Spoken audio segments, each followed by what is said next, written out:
Hello, everybody, and welcome back to the Greenly Review. Today, we're going to be reviewing Singular Point Godzilla, an anime that came out just recently. Actually, I think last week. Although it's been out in Japan for about maybe a few months now, but we won't talk about that because y'all don't know about it. So, how's everyone doing today?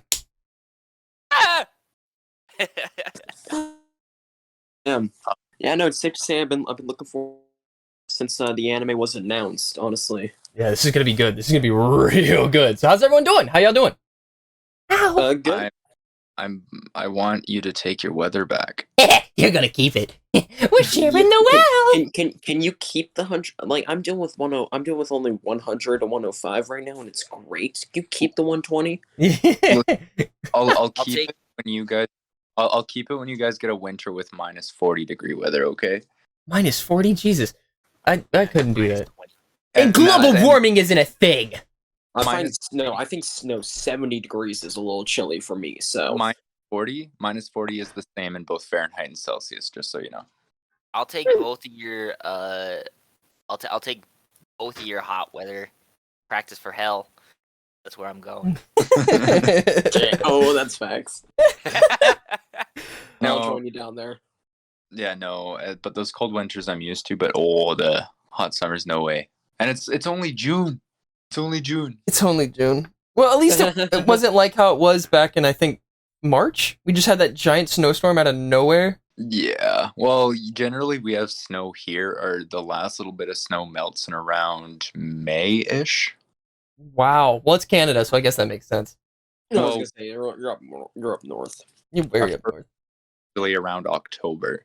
116 degrees in Canada just doesn't sound right. Though those two words should not go together. That doesn't that should never be uttered. If you said 116 in California, Nevada, or Arizona, I would be Yeah, totally I believe it. I would believe that If immediately. you say Canada, I'm like, excuse me, huh? Isn't that where the polar bears live? Something ain't right there. Right now about how British Columbia is like halfway between the Earth and Sun right now, and how about we're located in the devil's anus compared to the rest of Canada right now. It's ridiculous. Dang, Spinach, you're looking drippy, my guy. Oh, amazing! Oh my god, looking real. It's every podcast. It's a different getup, and it's nice every single time. It's so good. I love it. It's so good. I actually left my house on a Sunday morning, and so oh my god, like I saw your video. It was like, hey, I'm pretty bad with timing, but wait, I have the worst timing. Spinach, you left your house on a Sunday morning. I can imagine there's a lot of Mormons out. oh, I'm about to be exposed, aren't I? oh no. It's Utah. What do you expect? That's true. No. Yep. Plot twist: I am Mormon. Oh, What? The inferior religion.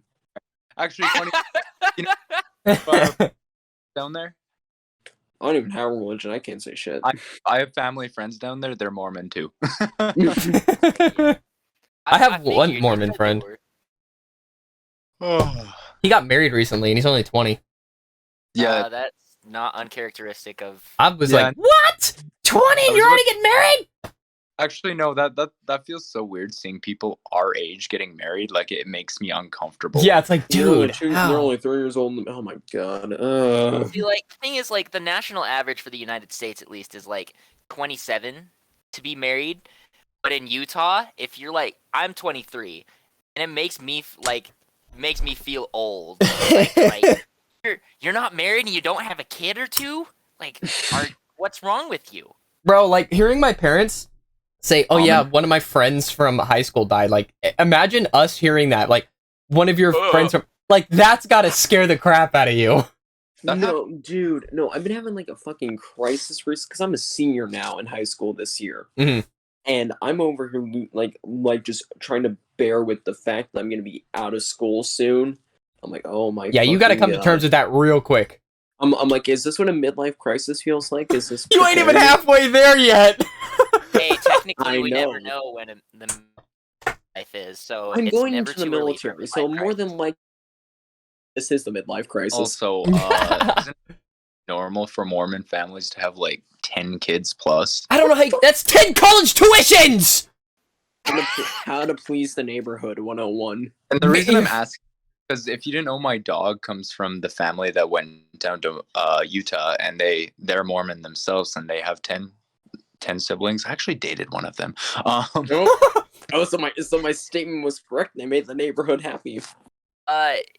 Yeah, there does tend to be like large families. So like, there's one of the principles that like is stressed a lot is like the importance of like family and family units, which is awesome. You know, like family's supposed to love each other and support each other. Somehow, over the course of like the last 200 years of this religion being a thing, that translated to belt out as many kids as you can as quickly as possible. Breed like rabbits. That's your only purpose. Mass Yeah, mass production. I blame the extermination order in like 18 whenever the feck it was, but Yeah, well, Hitler was... All right. So how's everyone doing? We kind of went off track from what we were supposed to be doing. I was gonna say, bro, hey guys, Godzilla Senior Point podcast. Hey, let's make fun of the Mormon. Let's make one of the Mormon. Yeah, let's just completely I'll wear bypass. my church clothes on a podcast.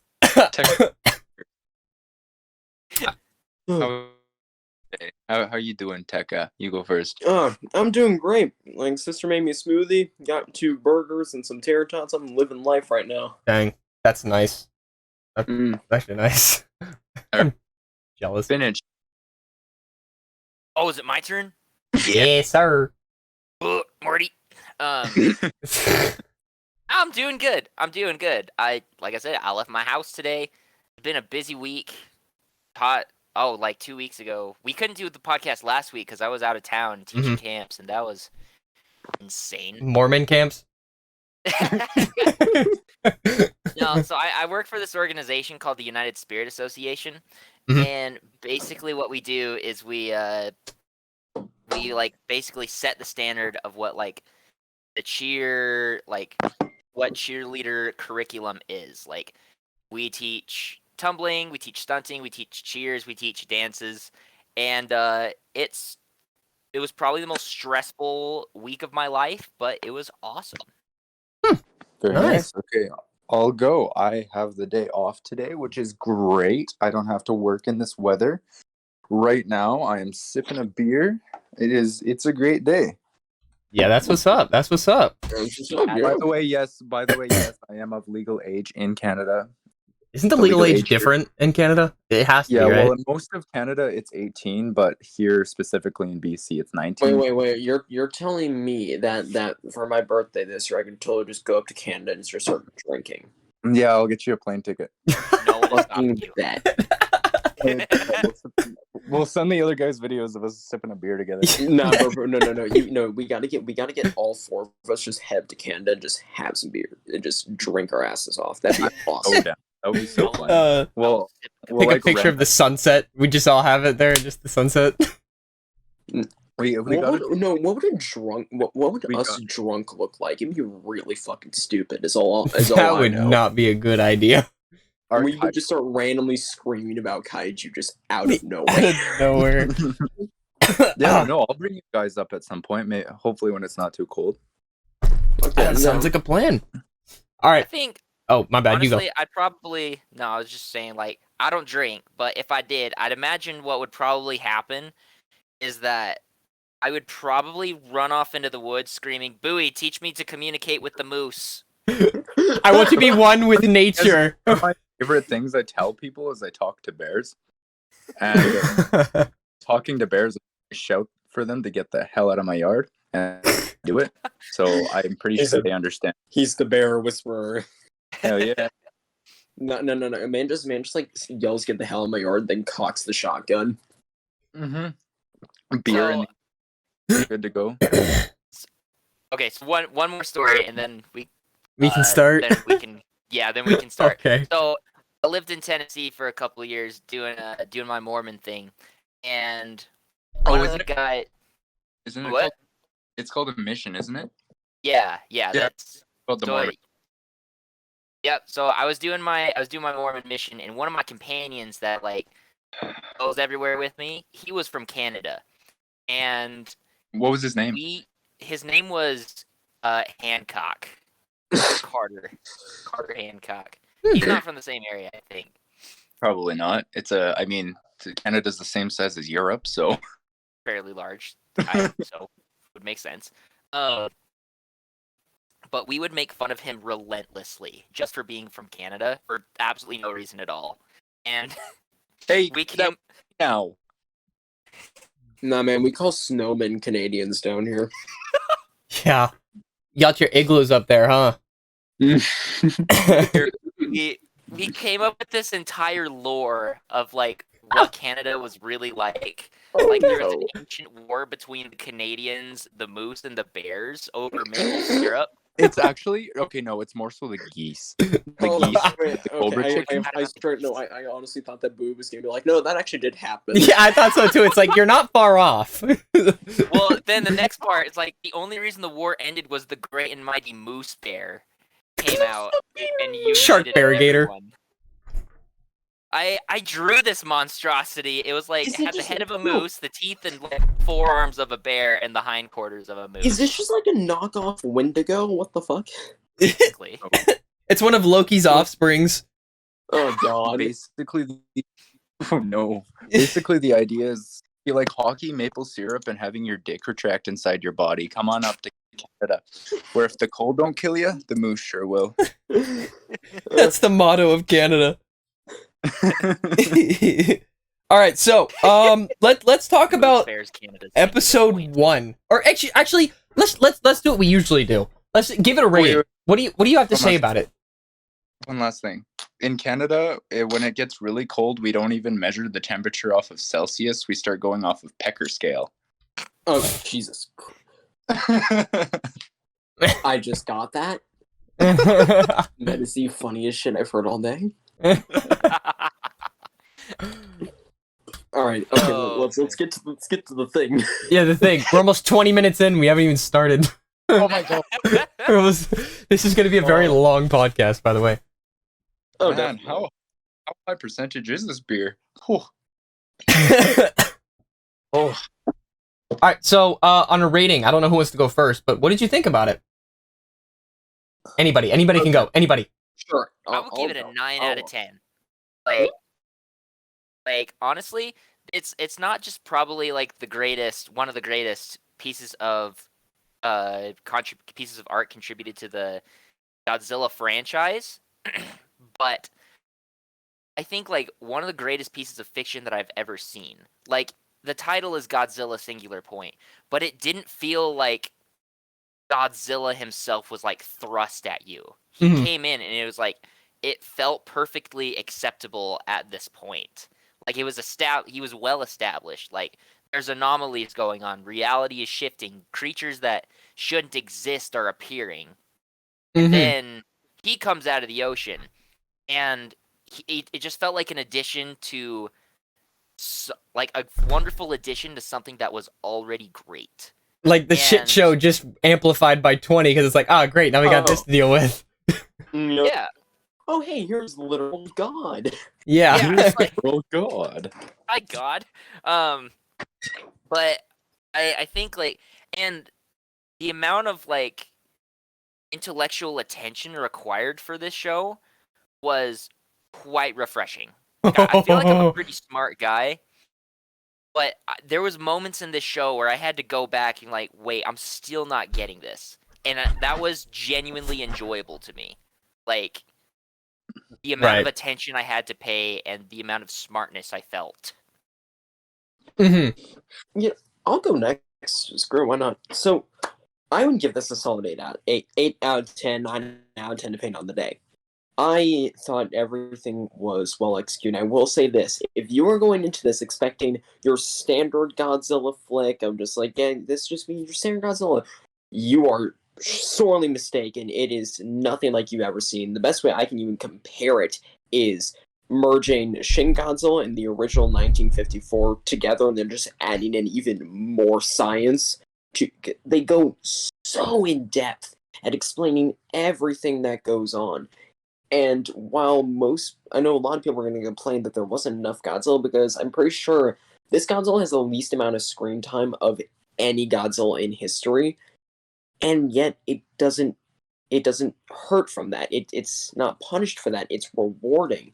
It feels fantastic. Now, I will say this: I was a little bit disappointed with the ending, but we'll get to that when we get to that. But overall, honestly, if you like going into if you like the science things being explained to you like that, you're gonna adore this. And if you're a power scaler, this is your wet dream.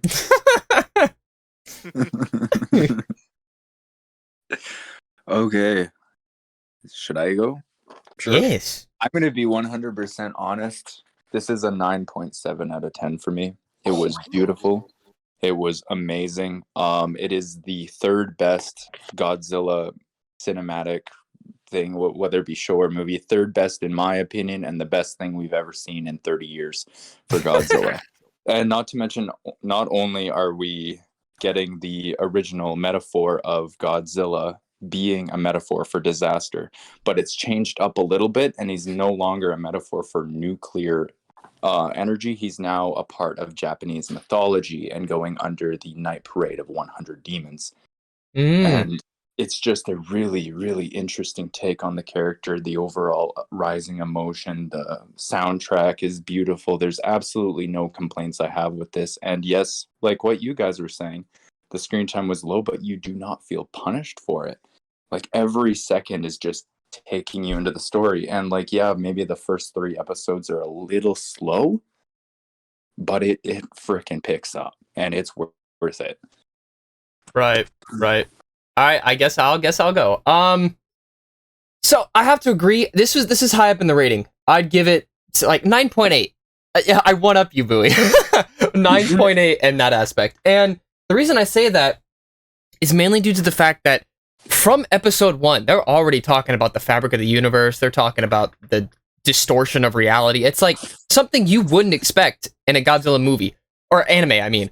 And what I find funny is with the science that goes behind it, there are so many people that I've seen comment on videos saying, "Oh, I skipped all the science parts because I didn't understand." I'm like, "You are an idiot. That's the whole point of it. If you skip it, you won't understand it." And then they get mad because, "Oh, well, you didn't explain it well enough." It's like, the show tells you it. You just refuse to listen. But, you know, I just love how they executed more on the not using just solely radiation, like how every other Godzilla is. They used archetype, something that really, honestly, at first, when you first watch it, don't fully understand. But as time goes on, you're like, oh, okay, I kind of understand this. But then it throws you for a loop and you're like, oh, well, what I thought I knew, I didn't really know anymore. But no, it was absolutely perfect. Everything about it, I just loved it. It was really good. Honestly, the entire show, like it's so hard to explain how good it is, and I knew I was going to be excited for the scientific element because it's me. I mean, I have my issues because I hate myself for this because I like paused it and I saw a couple wrong math equations, but honestly, that's nothing to nitpick. I was gonna say, like, who cares about the math? We're dealing with space and time being warped. I don't think we're gonna be paying too much attention to these little math equations when there's this massive shit going on. They had to use supercomputers, and even so, they couldn't figure it out. It's science fiction. They're not going to bring in like actual real world physics into everything, and that's understandable. But I thought awesome was that they still brought in certain aspects of the real world to make it even more believable. Right, and they brought the way beyond human comprehension. Like literally, it was like some Cthulhu shit in this. No, genuinely, that's like the best way to describe it. Because, like, I'll explain how these dimensions work when we get to my section of this, but I'm just like, they actually, surprisingly, it's simplified. If you actually delve into the archetype itself and everything, it's even more complicated than they make it in the show. They actually simplified and dumb it down for us, which is ridiculous, because even then it is already like, what the fuck? Yeah, like how it's been said that it's made in like hyperspace beyond our reality, and it's like, what? I'm like, what the like when I was watching this, I'm over here like, oh my fucking god. Like 6 equals 9, you gotta like invert it and switch it and then pin it, and it's like, what? Huh? What? Yeah. Fucking no, literally when they said that, I'm like, and they just violated a literal law of You can't- logic. What the They fuck? they literally violated the laws of physics. The thing about that it's allowed because it exists on different planes of reality that might abate. No, they just said law of identity. Who the fuck is that? Fuck that shit. Get it out of here. Yeah, that doesn't All even I matter. did was- They said 6 = 9. All I went was, nice. Nice. I can't lie. That's the exact same thing I thought when I first saw it. I'm like, wow. Yeah, no, I thought, Bring to nice, that. and then wait a fucking minute. That don't make sense. 6 = 9. I'll drink to that. But here's another thing, and I think y'all can agree. Each kaiju had a certain power, and I thought it was very interesting. Now the Rodans, they tried to do something that Godzilla could do, push their evolution to a point where it would actually kill them. They could not control it. And the red dust had something to do with that. And I believe the red dust, if I remember correctly, is the raw form of archetype. That's like one of the first phases. It's its first technical phase. Okay. And I believe. how Anguirus, we'll get to that eventually. Anguirus, I don't know what Manda could do. Manda could do something, but I don't know what. Manda didn't do shit. Manda was a snake bitch. That's Godzilla. Manda was just Manda. Manda was just Manda. The Kamacuris, how they're like that regeneration, and like Salunga, they all had unique powers in a sense. And I thought that was very interesting. Powers. Salunga, he controlled the red dust as well. Yeah, he actually he was able to control it to an extent, not as well as Godzilla was, but he was still able to control it. Mm-hmm. Also, Okay, Salunga is literally if Gabara from Godzilla's Godzilla's Revenge and Baragon had a child. That's what his design is based off of. I don't know. When I saw him in the trailer, I'm like, oh, why'd they bring back Gabara? He's a monkey. I'm like, that don't look like a monkey. What are you talking about? Well, Salunga was from India, wasn't he? I believe so. Yes. Don't they worship monkeys to a degree there? I don't know to what extent or for what purpose, but I would was make a thinking about joke, that but this I'm not morning, gonna. The thing, and like, okay, that's interesting. my the nose. cool thing. Oh, I was talking about how the whole concept is based on the Japanese mythology tale of Night Parade of 100 Demons. Oh yeah, the Oni thing. That thing, right? Yeah. Godzilla is based off of the Oni, as the Rodan are based off the yokai. If you didn't know, King Caesar is based off of, I can't think of the name on the top of my head, but he's based on a statue that's actually designed to fight away demons. Oh, the lion. So I know which feel one you're like talking about, right? Yeah, I remember that. Element that comes later into another season or whatnot. Huh. Caesar in season 2, maybe possibly. Well, yes, I mean, please. think about it. The end credits literally show Mechagodzilla, Mothra, all this other stuff. So it's like, why would they? Why? Because if you think about it, what was the point of putting him in there besides just showing the nostalgia of all the other monsters that exist? I mean, it's bound to happen. Like, for instance, and I know we'll get to this eventually, but I just want to touch base on it. They mention how Mothra works, literally and figuratively, and then they show moths, but never actually show her. So it kind of made me think, it's like, is she going to show up this season or next season? It's possible, unless she pulls a Rodan. You know how there's not just one, there's more than one. So yeah, no, we're gonna get a giant Mothra fusion dance where all the Mothras just gonna fuse together into just our standard Mothra. yeah, it's going to be insane. That might actually end up happening. Mothra will be overpowered, like super overpowered. Ultra Instinct Mothra, I think so. No, I actually wanted to mention that end sequence. Like, this is a little off topic from everything else we'll probably discuss today, but I love, that's probably like one of my favorite animated sequences ever, because that's probably like the first time any of a lot of those monsters and characters were ever animated in such a style. Like, it was really cool for me to watch and like, oh shoot, that's Kumonga. Oh dang, there's Caesar is fighting Manda. They look just like the way they did in their original films. And so, Right. like, I think it's definitely foreshadowing. Like, I mean, we'll like the fact that Kiryu / Mechagodzilla was next to a damaged jet jaguar and things like that. We'll probably see King Caesar because there he was. But Yeah. Yeah. I feel like that thing for me was like one of the many cherries on top for me for this show is to show like we're doing something new, but we are staying true to like what made you love Godzilla and all these characters in the first place. No, I'm really rewatching the end credit scene right now just because like I think I missed things. In the opening, you actually just in the first shot of it in the end credits when they show the screen, you just see Biollante. You literally just see Biollante. She's there for like a split second, and you like. I was watching it with my roommate because I trapped him into watching the first few episodes, and I was like pausing and unpausing that entire like end credits, and he's like, "Who the heck is that?" And I would explain like the entire lore behind. You want to know single character? You want to know something interesting? I actually have a trivia thing for everything that happens within the ending scene. You want to hear it? No way. Okay, it's here. Here it is. It's going to be a bit long, but just bear with me. The sequence begins with May Kamino sleeping face down on a desk, holding a pencil with a Super X pencil topper.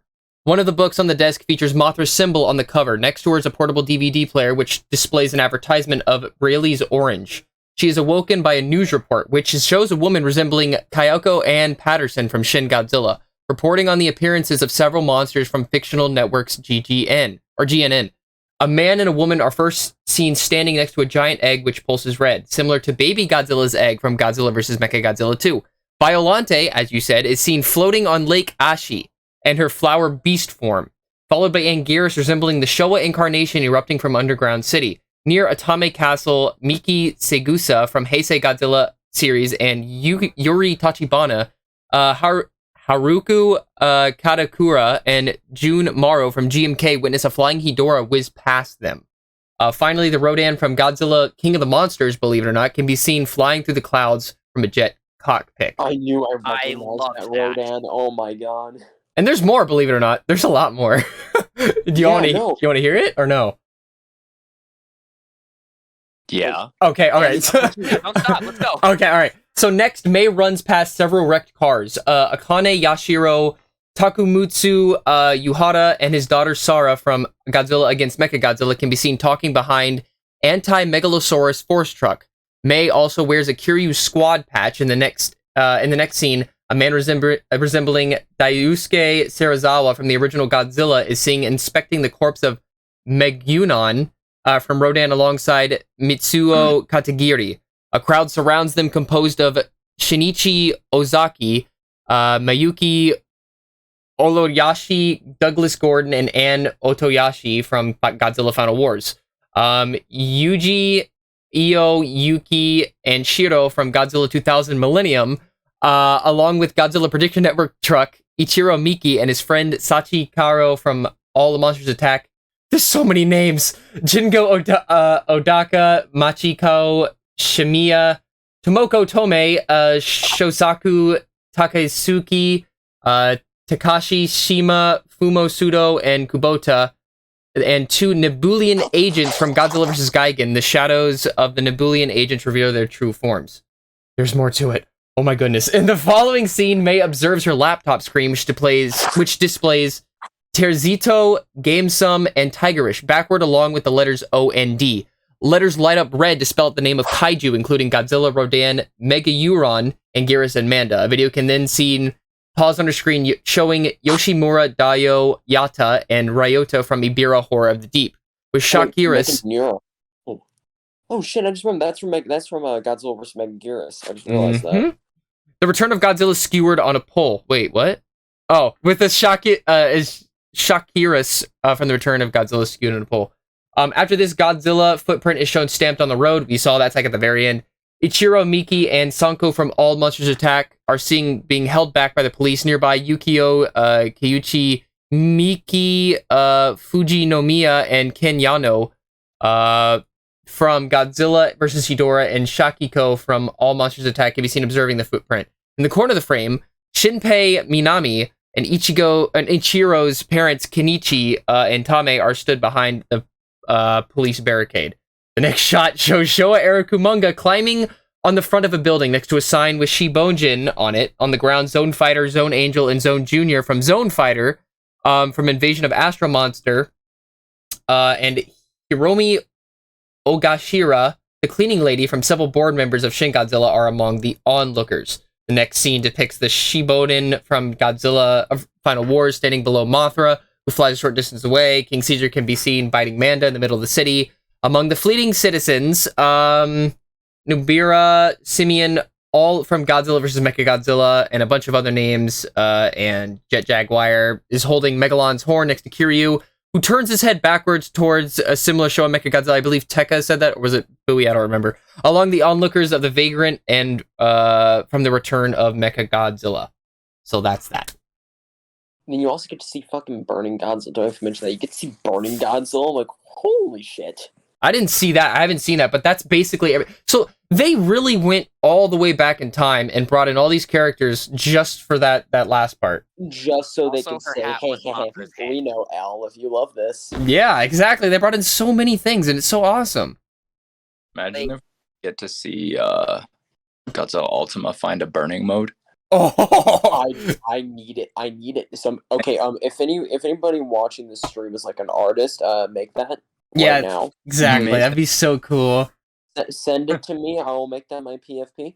Yeah, that'll be awesome. But it'll be like the red archetype. The archetype is what will make it. And like that, Ooh. it won't be the burning form. It'll just be the archetype flowing within him, making like red, you know? So like the spines. Oh my god, the spines are red. So like it could just like flow through his but like veins, you know? But that'd be kind of weird, but like kind of cool at the same time. Oh my dude, there's so Honestly, much potential with this series. So that, many.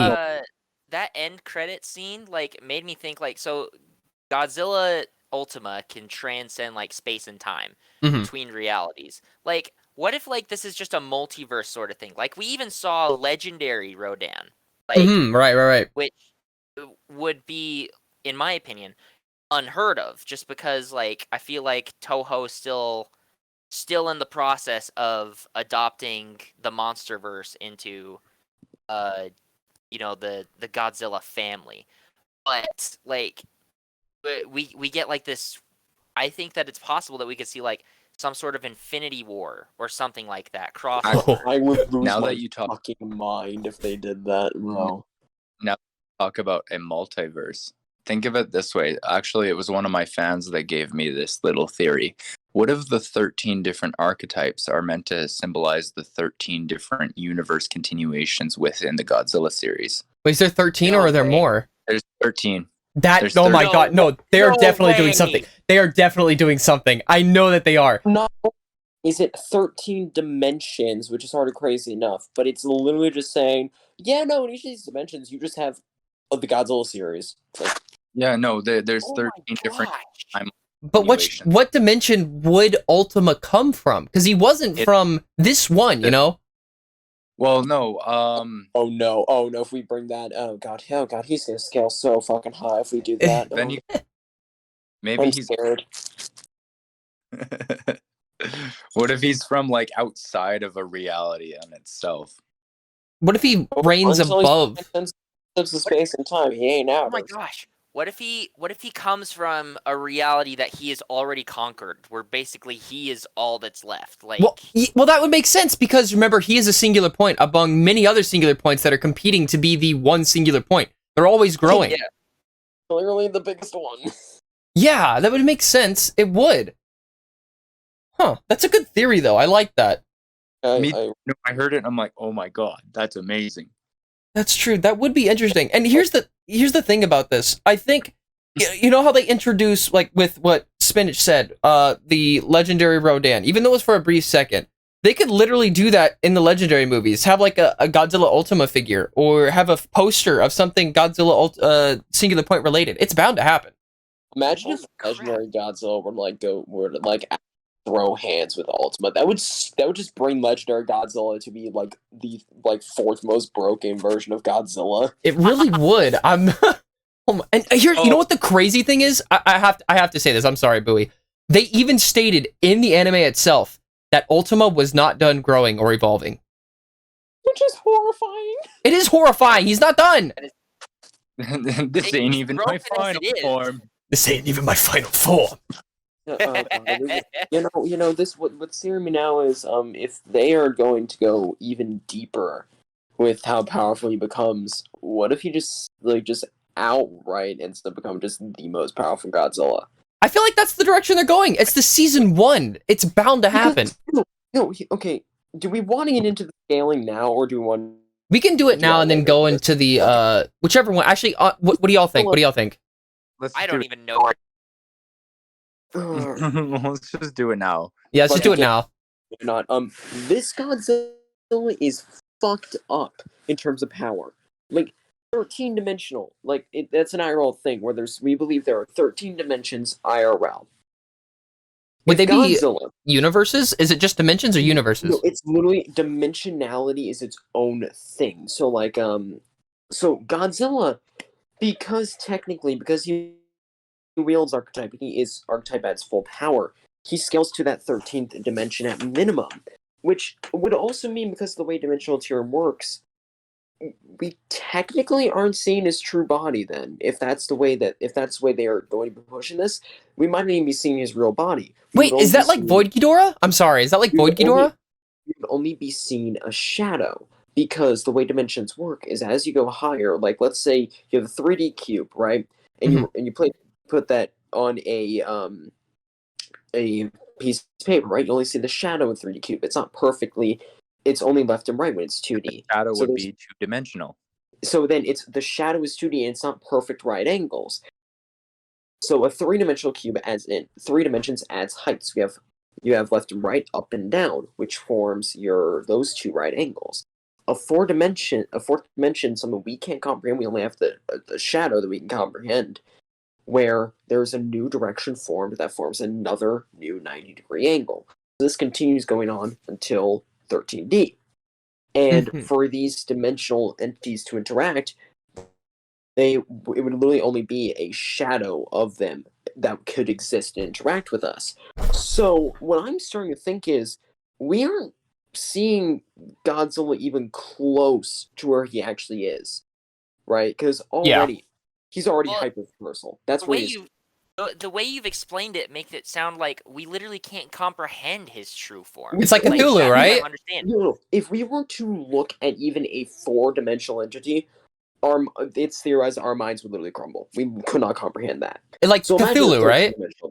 Imagine if we were to be taken into that 13-dimensional realm and see this. It would be different. No, our entire nervous system would probably overload with information, and we physically could not do it. So, and that's what makes dimensional tiering so fascinating. So already Godzilla, he's already hyperversal, right? We have universal, you have uni plus, high uni, you have low multi, high multi, low complex, high complex. Then you get to your hyperversal tierings. Now, the only way for him to actually go up tiers now, if he wants to get to high hyper, it needs to be an infinite dimensional hierarchy, which I think they could pull off. But what I see them doing is them just jumping the next 2 tiers and going straight to outer, which all they need to do is just say that Godzilla transcends the literal concepts of space and time, the spatial temporality. That sounds reasonable. I'm not gonna lie, that sounds reasonable. I see them just jumping, just going like, he's just above space. I mean, it makes above the concepts of it. It makes sense. Like, being above base space and time is 5D, which we already know he's way fast. So if they're like, nobody ever deals with high hyper or low outer, it always just goes straight to outer most of the time. So if that happens, then fuck, he's gonna be tied with Marvel Godzilla in terms of scaling, but his hacks are so much better. He'd just be number 2 automatically. And that actually backs it up. Everything Tech has said, I've actually written this down. Let's see if I can find this. Remember that one scene with the general when they go to find that light post and like there's like 6 of them just bent in the exact same direction? Remember that? Yep.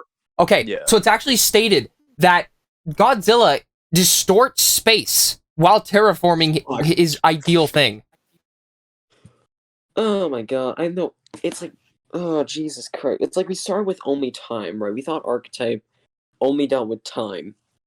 But no, it is space, it is time, it is dimensions themselves. Reality. It's just like all of that. Well, let's look at our last animated series. It was basically going over Earth Godzilla, who was terraforming the planet to his own liking. Now we have Singular Point Godzilla, who's literally terraforming the fabric of reality for his liking. This is literally Godzilla Earth if Godzilla Earth was done right. Pretty much. Yeah. Pretty much. Yeah, good point. Can we also wait? Just like quickly, can we talk about like how much better this is than the Godzilla Earth? Oh my goodness, yes. Like, It mixed No, I'm gonna between be honest. 2D and 3D, and it was perfectly done. Unlike Earth, it was just not. This is my second favorite, like Godzilla, like Godzilla series, like including the films. Is my second favorite of all time.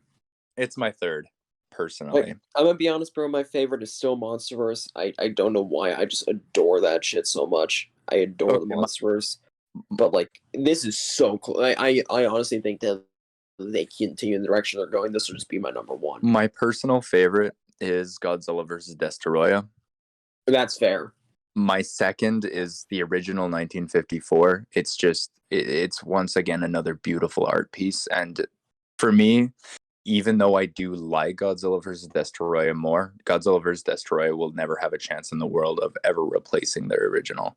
Nothing can. Literally nothing can replace that original film. Do you mind? And then we have the Singular Point series, and then after that we have Shin Godzilla. Like, personally, I'm much more into these metaphorical, beautiful artistic pieces more than I am about the, big monster smash big monster. You know what I mean? That. Yeah. Personally, this is just me. I'm the kind of guy who likes to make a metaphor out of just about anything. So, I mean, I agree with this. I think that nothing will ever replace 1954 Godzilla, nor could any and just as excuse me, I can't talk. These metaphors that Godzilla is being used for, like in Shin Godzilla or in Singular Point, those are incredible to me. I just am on board with Tekka a little bit. Like, I love the design of MonsterVerse Godzilla. Just because I feel like he's more textured, more interesting to look at, and I also get more of a sense of a personality and intellectuality behind Godzilla's purpose. Whereas, he's more symbolic of like you said, man-made of disasters, both man-made and outside of man's control. But I feel like he begins to have a little bit more character and some depth in MonsterVerse.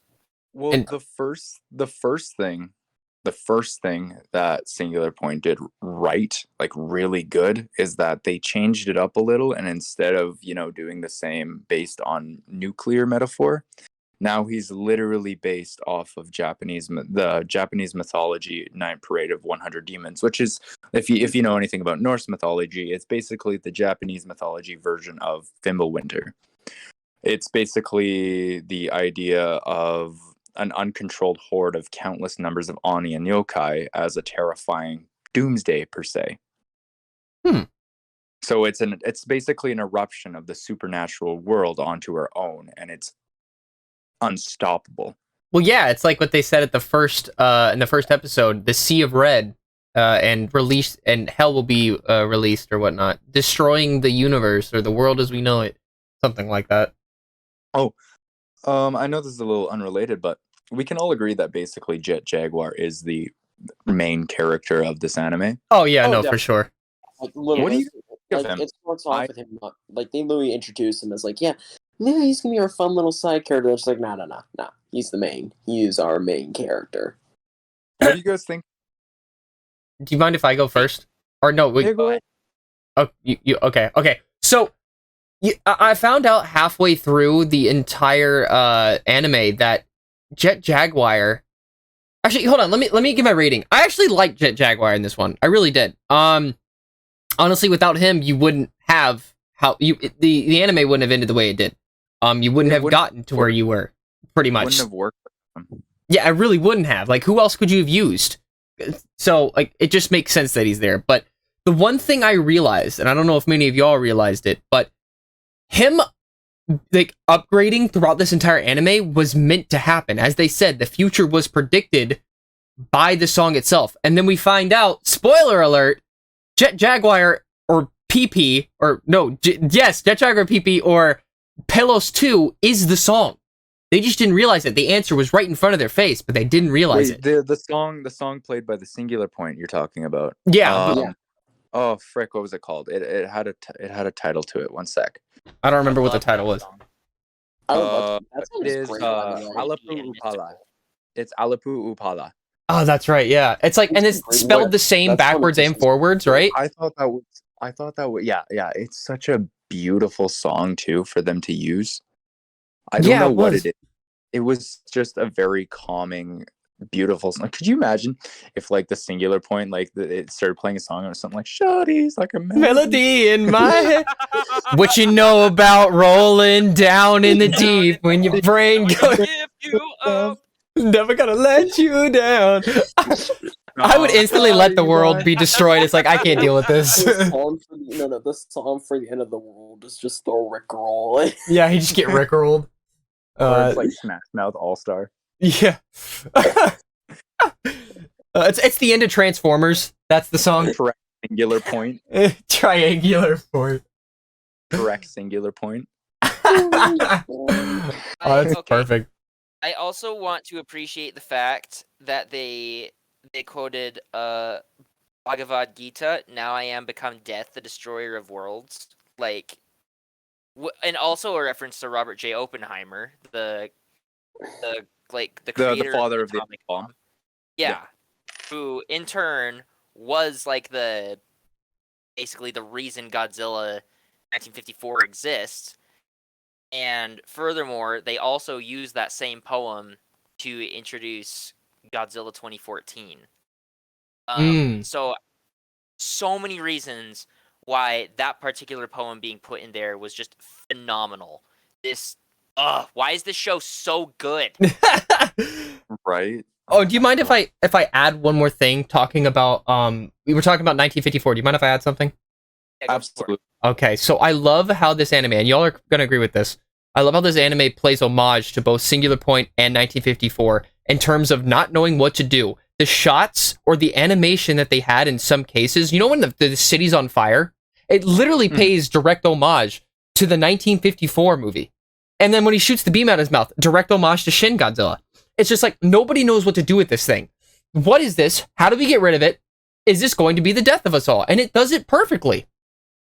I mean, I understand that like Godzilla didn't really have a lot of fight scenes in the movie. Really, only he blasted away a bunch of Rodan, obviously. They didn't stand a chance. Nah, one Rodan that was like. Oh no, Manda was Poor Manda, bro. I think I got a chance. The risk I took was calculated, but man, am I bad at math. But man, am I terrible. Man's got folded immediately. I got fucking decapitated almost instantaneously. I'm like, oh god.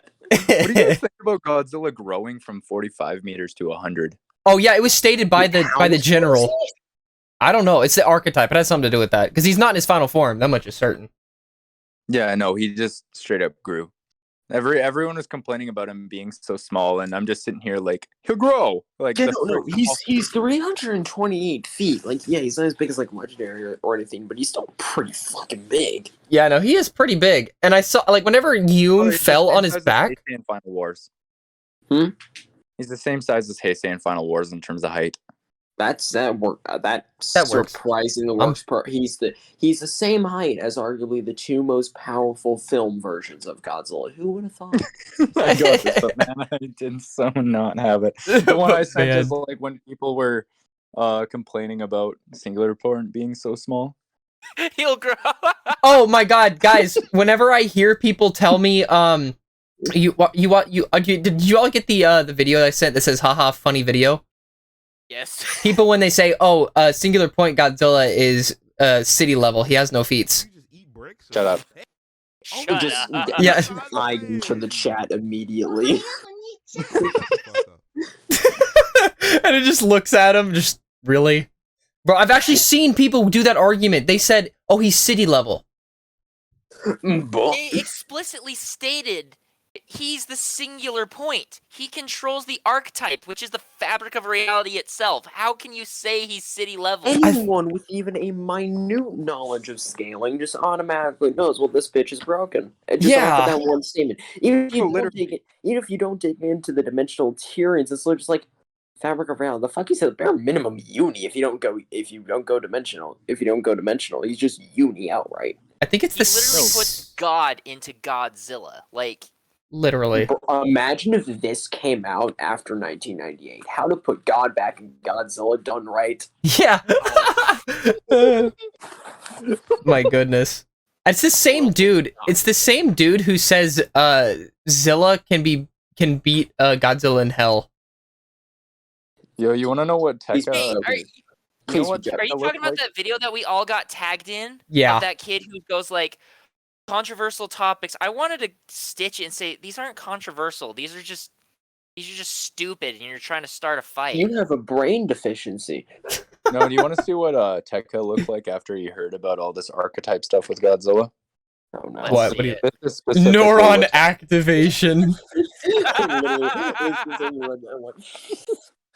The face and everything. He's just like, oh god.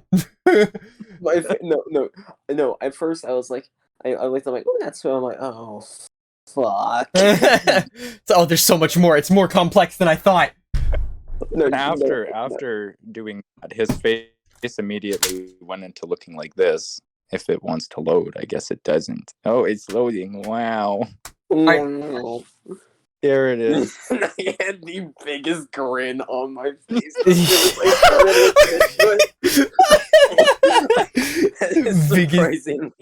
He's like, oh yes, this surpasses so much. It's like, that shot of Singular Point Godzilla, like you can meme the hell out of it. Like me looking at my food. One of you, you're the food in the microwave. No, dude, that shot puts smiling legendary Godzilla to shame. It really does. Oh, it's so sinister, though. It's kind of weird to me. That is literally just the cheekiest grin I have ever seen on a Godzilla. Just imagine what he sounds like laughing. Yeah, that's terrifying. That is terrifying. Let's not make Godzilla into nightmare fuel. Yeah, well, it's like, oh my god, that face kind of reminds me of FNAF 4. Low-key. Low-key, it kind of does. Like, if you really squint, like, it does. Freddy Fazbear. Oh my, no, get that image out of my head. Oh, I hate you. Compare Godzilla Ultima to Freddy Fazbear. Freddy Fazbear. Here, hold on. Actually, let me find. I'm gonna do a comparison. We're doing a comparison. Nope, you can't stop me. Okay, no. Find a picture. No, you have to find a picture of Nightmare from FNAF 4, the Black Golden Freddy. You find that one. That would be perfect. Oh, Nightmare, you mean? Yes. Mm-hmm.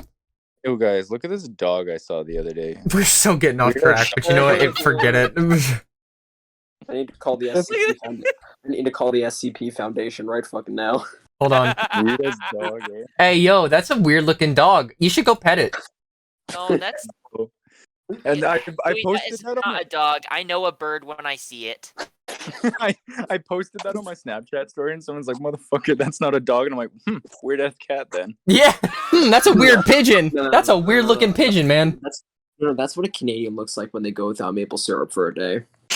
No, literally, we're not even born. Like, we come out of eggs at the bottom of the lake, and then we like break through the ice. Guys, I found it. Wow. You can't tell me that doesn't look like it! Amazing. I guess, yeah. It kind of does. Yeah. Low key. Kind of does, actually. Surprisingly, yeah. Low key, it kind of does. I forgot how terrifying Nightmare was. God damn. I hated him. Although I haven't finished Night 8. It doesn't matter. Anyways, let's get on. So, I found out, I wrote this down. Archetype defies the laws of conservation and physics. When light is enclosed, the light gets hotter till the archetype explodes. Physics? What's up? Defies physics, you said? Like, it literally just transcends physics? Yeah, but it simply says that, yeah. corrected, that might make him out or outright.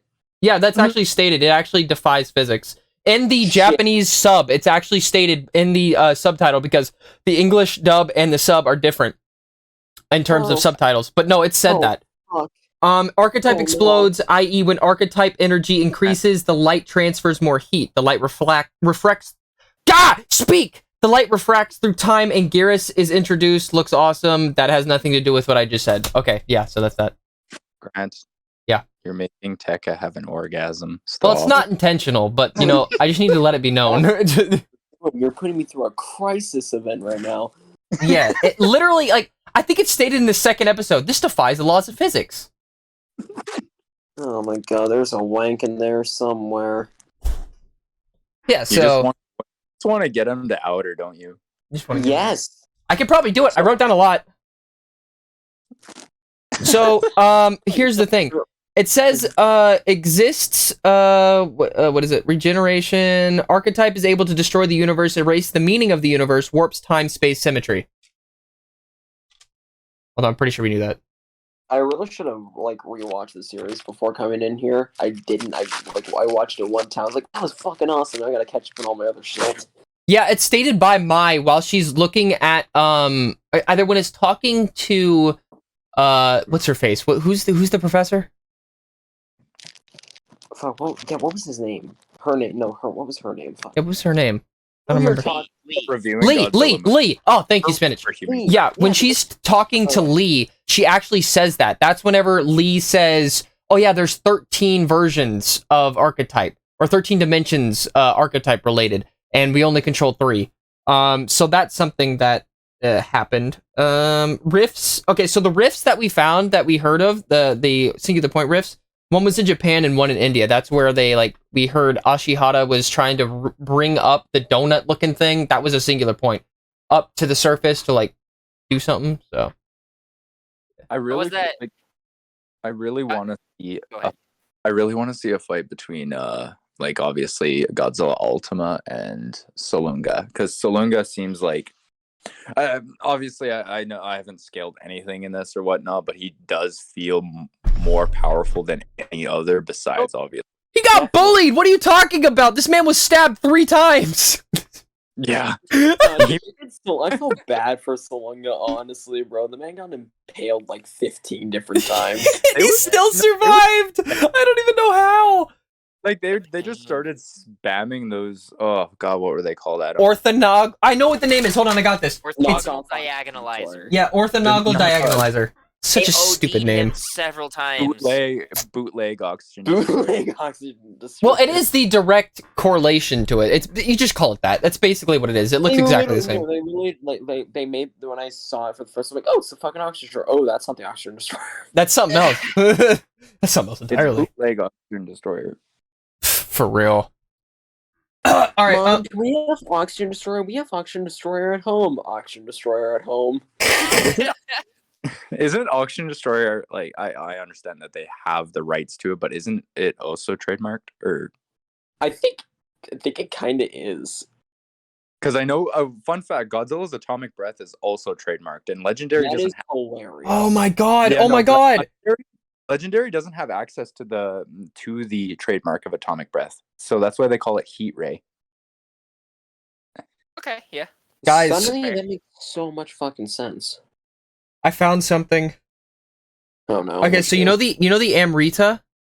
The I think that was the name of the orthonaut. No, I don't know what the Amrita. What was the Amrita again? I forget what it was. Anyways, is literally the energy to destroy and disintegrate archetype, hardens and it expands it. So whenever we saw the Amrita is basically the name for the oxygen destroyer. Besides, no, not the oxygen destroyer. The orthogonal diagonalizer. That thing, the OD. I'm gonna call it the OD because I'm not wasting my time trying to say the name. So that thing. Okay, so basically the dude with the gray hair, right? He named that Overdose. the OD.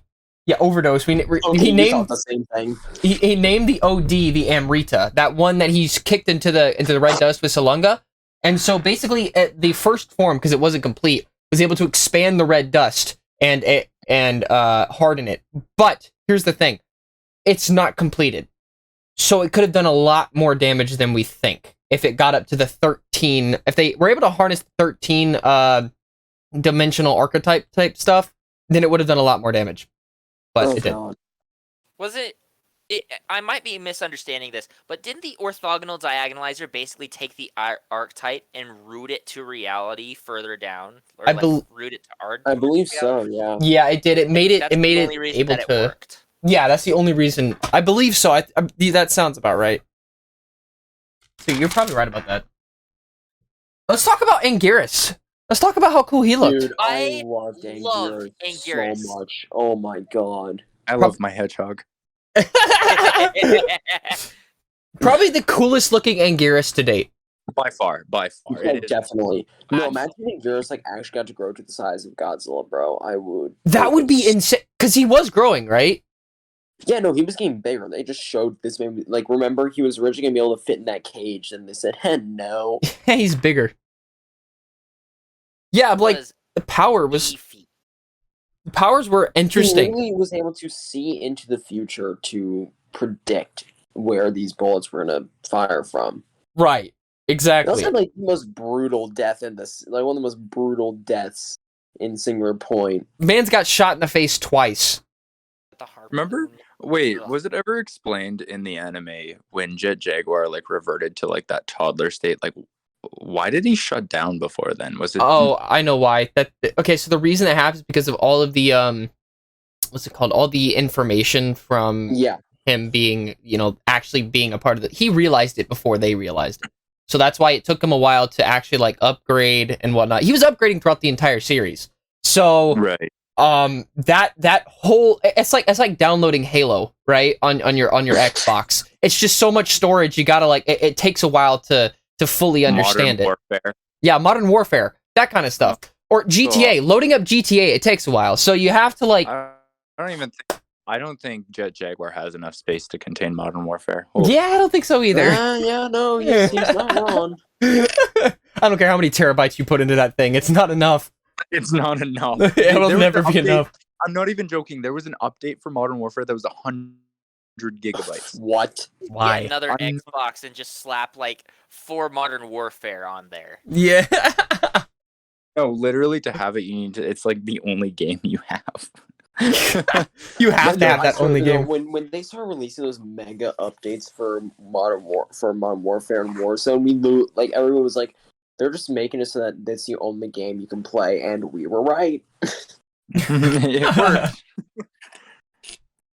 Okay, I have a few other things written down. Actually, let me. I don't know if when you have to install the COD game to get the next one.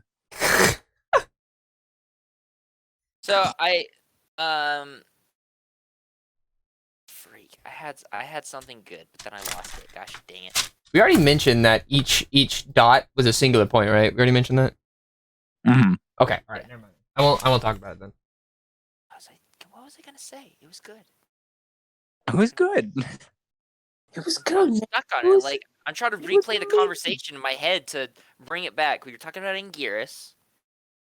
Then we talked about Modern Warfare, and then COD, and then GTA. Oh, Jet Jaguar.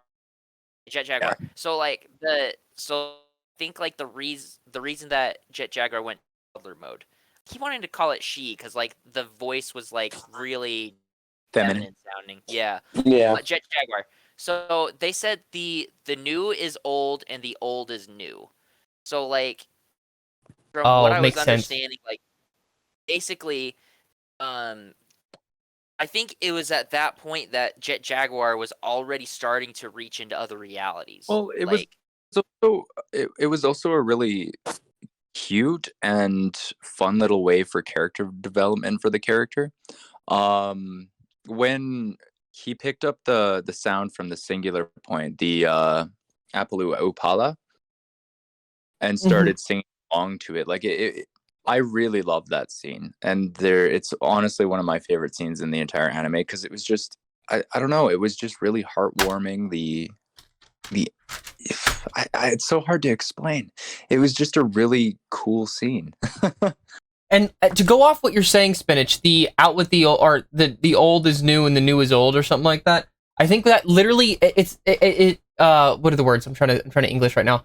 So what that means is, Ashihara, 50 years ago, right? He tried to get closer, try to predict the future by 5, 10, 15, 20 seconds, right? And he disappeared. So the old is the new. Him being able to, the song, and having that giant jet jaguar upgrade, that was the old being the new, and the new is the old. So in terms of new, like, what would I relate to the new being? Oh, I think they refer to that as, and this I just edged out there, but like referring to the whole 1954 Shin Godzilla. I don't know. This is just speculation. I have no idea. But yeah. Well, so from what I was understanding when they did that, was just like, the old was new. Whatever previous iteration of Jet Jaguar, which for us chronologically previous, for them not so much. The old is new. So the older for us, from the viewer's perspective of reality, Jet Jaguar's old and original form was being brought forth. Right. And the new is old, like the young, this version of Jet Jaguar was becoming old as like basically reaching into reality and seeing like, oh, there's other versions of Jet Jaguar. Right. I just gave myself a headache explaining that, but I think I got it across. That sounds about right. No, I understand that. Mm-hmm. Wait, I have another thing. Hold on. So, the reason Ashihara is where he is, like in that, what would you call it? Where was he exactly? Do we have a name for that? I don't know. It's like, it looks like in between dimensions or some shit. Yeah, well, we'll just say that. Like, he's in the internet. I'm kidding. He's not in the internet. Yeah, in between dimensions. We'll say that. So the reason that Ashihara was there is because he encountered Godzilla in his village when he was young. The Red Sea happened. Godzilla was defeated. How? I have no idea. And the skeleton, the skeleton that we see in episode 1, was brought to Ashihara, where he bought Shiva and put it down there. That itself was a singular point. So it's very interesting. It's like a key thing you can miss. It happened in like episode 10 or something like that. The journalist. Actually, no, I'm not going to talk about that just yet. We'll go into that later because I still want to get done with the main thing, and then we'll talk about the after credits in episode 13, which I've got a lot of theories for that. So all and I believe we talked about this. All singular points grow in hyperspace. What does that say? That's just it. Never mind. I can't read what I wrote. That's just how I work. So yeah, all singular points grow in hyperspace, as it is. Catastrophe is bottom line planetary. So like if we were doing this from a scaling perspective, that would be bottom line planetary. They said, and here's the weird thing. Here's what I understand.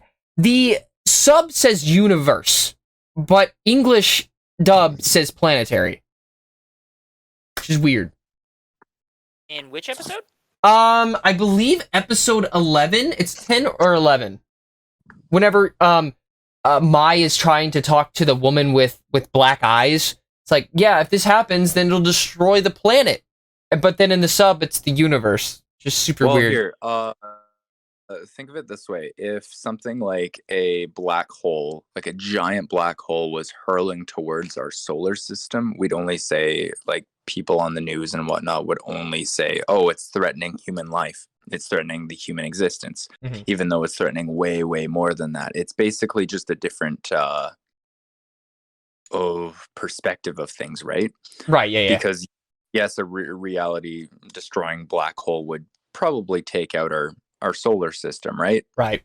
But in all reality, we wouldn't even be talking about that. We'd be talking about the human Species. The human side of things. Yeah. So Okay. that's probably a better way to look at it. Okay.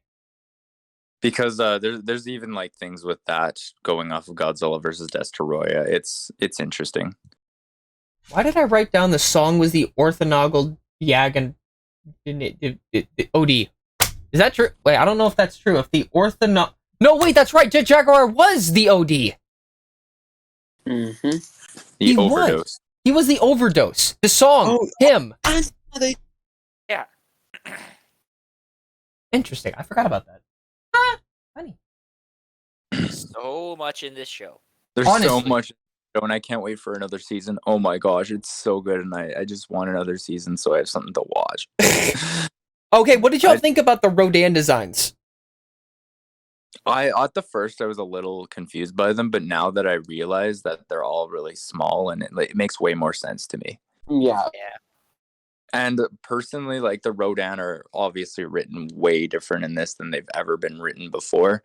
Mhm. They represent yokai, which is just basically numerous different demons within Japanese mythology. Sophisticated Rodan with the hat. You remember that?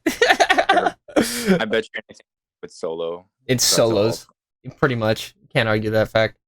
What about oh wait, you remember the shadow one? What was with the shadow one? I noticed that. I think that was basically so Anguirus and Salunga. They were examples of organisms that were able to figure out, like, evolution, like pacing themselves basically. I think that was a Rodan who had probably started to figure out, because if you notice, the Rodans started to vary in size and appearance the longer they were around. Why? Oh, is that a question, or are you asking me? Or Well, no, I thought you said why. oh no, I didn't say why. No. Oh, okay, gotcha. So, I think that was an example of a Rodan who had started to, like, figure out evolution and was trying to, I mean, in the way Rodan does, tries to bite off more than he can chew.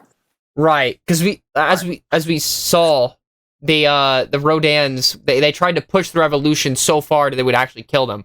So, No, remember when we saw a Rodan that was just covered in red dust, like this blackened Rodan, when Terrestrius first appears, and he tries flying at Godzilla Terrestrius, and that's when we see Terrestrius just one-shot the bastard. Right. But when I saw that, I was like, is that just like a super Rodan? I'm like, oh, the fucker's dead. We're never going to get that explained, are we? Yeah, we're never going to get... That's one of the few things that won't be explained throughout this entire thing. Which sucks, you know? What the fuck was that Rodan? Well, it was starting to breathe fire, too, so we were actually getting, like, an actual Rodan. I think it was like, it seemed more, that now that I think about it, like, it seems like a reference to Fire Rodan from the Heisei era. Yeah. And trust me, we're not, if there's a season 2, that's not going to be the last of them. They're definitely going to come back, without a doubt. Oh, definitely. Yeah. Like, it was just such an overwhelming number of them too in this anime. It was kind of, it put into perspective that whole, oh, we're helpless situation that you should get from any Godzilla movie. Right. And it wasn't like Godzilla being like, oh, we're all helpless, even though that happened later on. But like low-key, I kind of felt like, damn, how are they going to get out of this one? With all the Rodans and everything. Well, they're everywhere. Usually it's like, oh no, Japan's in trouble. That's terrible. Everyone's in trouble. Exactly. They were in London, they were in New York, they were in San Francisco, they were in India, they were everywhere.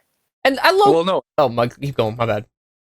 Oh, well, and that's the whole, like, concept of this that makes it really cool. Like, when I found out that the whole story of Singular Point is based on a parade of 100 demons, like, that opened a whole new world for me about how maybe later an anime is going to go, or what happened within the anime, because it is explained within Night Parade of 100 Demons that it is the end of existence, not just us as a whole. It is described to be literally the sleeping point, or the ending, the death of existence. It is, like at the start, there's one point and a starting of the universe, or a starting of existence per se.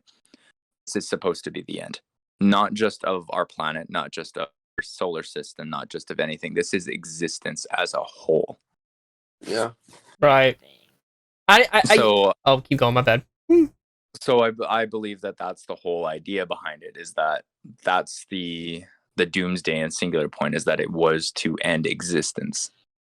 Right. Yeah, no, I see that. What did y'all think about the was it the Kamacuris swarm? Was it Kamakura? The Kamakura fused with Hedorah. Yeah, that thing. Wait, Hedorah? I know I saw the Hedorah thing, but was it actually Hedorah?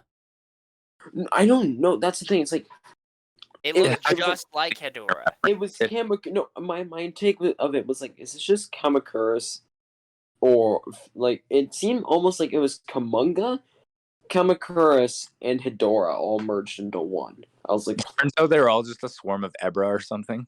Yeah, it's the fact that they were. Oh my god! Whenever I saw them all get cut up by Jet Jaguar, right, with the Anguirus spike, I thought whenever they. What you were saying? Go ahead. No, you go ahead. Okay, whenever they were like regenerating, I thought they were all gonna clump together and make a giant version of something unearthly. No, I thought it was gonna be. I thought it was gonna be like actual. I thought, like, honestly, I thought they were Kamanga at first. And I was like, oh no. Could you imagine if they ended up going to actually be the first little evolutions of Destoroyah, a singular point Destoroyah? Oh god. If that were the case, dude, oh my god, like, no, let's imagine they introduce, because, oh, I don't want to spoil that just yet, we're going to talk about that later. So, like, imagine a singular point Ghidorah, or like a singular point Gigan. Oh my god, dude, the possibilities are endless. There are so many possibilities. There could be literally anything. Anything owned by Toho is fair game. Singular point Ultraman.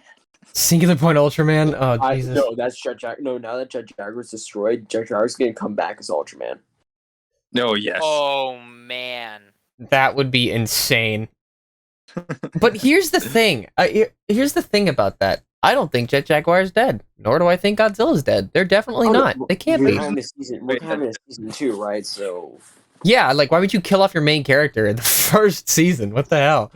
I mean, I am interested to find out how Jet Jaguar survived having a massive hole blown right through his chest, but... I actually have something for that. I have a theory. Like, I mean, let's be real here. With the supernatural things that happen with Jet Jaguar, it's not out of the question. Yeah, it's kind of true. I find it kind of plot armor-ish that Pelos 2 found that is, oh, hey, here's the thing that helps upgrade it and makes him invincible. Okay, let's use it now. You had it with you the entire time. Literally, it was in his bag. You opened it, pulled things out, it's like, oh, here it is. Found it. Possibly. Well, the singular point that they were talking about, or the computer that she was in, maybe it wasn't possible to use because wasn't it described that it's basically the supercomputer of existence as a whole? So possibly it wouldn't have been possible to use unless they were in there. I guess that makes sense, but then why would... Okay, here's another thing. Why was Salunga trying to destroy the singular point? Like, what was he trying to get? Well, they said they found the singular point swimming at the bottom right there, right? Yeah. So, what is the singular point then if it was swimming? Is it the act... Like, is Salunga the singular point? Or is the singular point like some sort of creature? That's what I want to establish first. Remember how they said like, it's just singular point, all the single points are vying for control, right? Mm-hmm. Yeah. We know Godzilla is one. And I think because Salunga can control this red dust, I think Salunga is also one. So you have the what he destroyed. He destroyed another. What they went to was another singular point, correct? Oh, so they don't have to be. They don't have to be creatures, right? They don't have to be. He went to he was following the doctor because he was pissed at the doctor. Like, he glared at that man every single time he tried to kill him. And then to do that also, he's like, oh, well, I can kill him and destroy a rival singular point. Perfect. Oh, that would be so cool. That's a really interesting idea that, in the legendary monsterverse that the alphas don't like each other. Maybe it's like the singular points have a rivalry with there aren't there infinite amounts of singular points though? Different universes or different dimensions? Well, let's not go into that one. That's fucked. Because they didn't say that there's a limit to them. They didn't say that. Never once was it mentioned. Oh no. So there probably is. Like, I would think that like. If, Holy God! Oh my God! I'm sorry, Spinach. Keep going. I just had an insane thought. So if the singular points are able to control reality, basically, their power rivals one another's, right? They can compete with one another. But if there's fewer singular points, there's fewer contests. So reality becomes whatever they want at the behest of themselves and nobody else. I mean, that's how it would make sense to me. That's that Thanos mindset. Yeah. Yeah. Yep. So I had an idea. So singular points, right? What if Ghidorah is a singular point? What if Gigan's a singular point? What if Destroy is a singular point? All of them vying for the alpha spot. You know, if you think about it, right? All these monsters in the past, they've tried to fight Godzilla in order to be the alpha, so to speak, and in this case, the main singular point. What if they are in different realities? They've taken over that certain reality, right? They are that reality. They are that singular point, and they're able to cross over, because it's not unheard of. After all, we saw Godzilla cross over to this reality. They cross over to different realities through these singular points, become that singular point, and then they fight another singular point to get alpha status, so to speak. It's a possibility, right? Maybe that's why Mando tried to fight Godzilla, and then got fucked up. Maybe Manda is like the weakest, is like one of, if not the weakest, of the singular points, and he just was desperate. Right, but desperate. Here's the thing. I don't. Go, Bowie. My bad. I finished. Oh, you did? Okay. So, like, a singular point doesn't have to be one being. It can be many, like Rodan's. Now, we didn't see or hear that Rodan was a singular point, but it kind of leads you to believe that it might be, because after all, it has the red dust. They're able to, I wouldn't say produce it, but they're able to somewhat control it. Maybe that's them being one of the weaker singular points. So it's a possibility, and I'm not saying that it's true, because we have to get more information on it, but that's just the theory I have. True.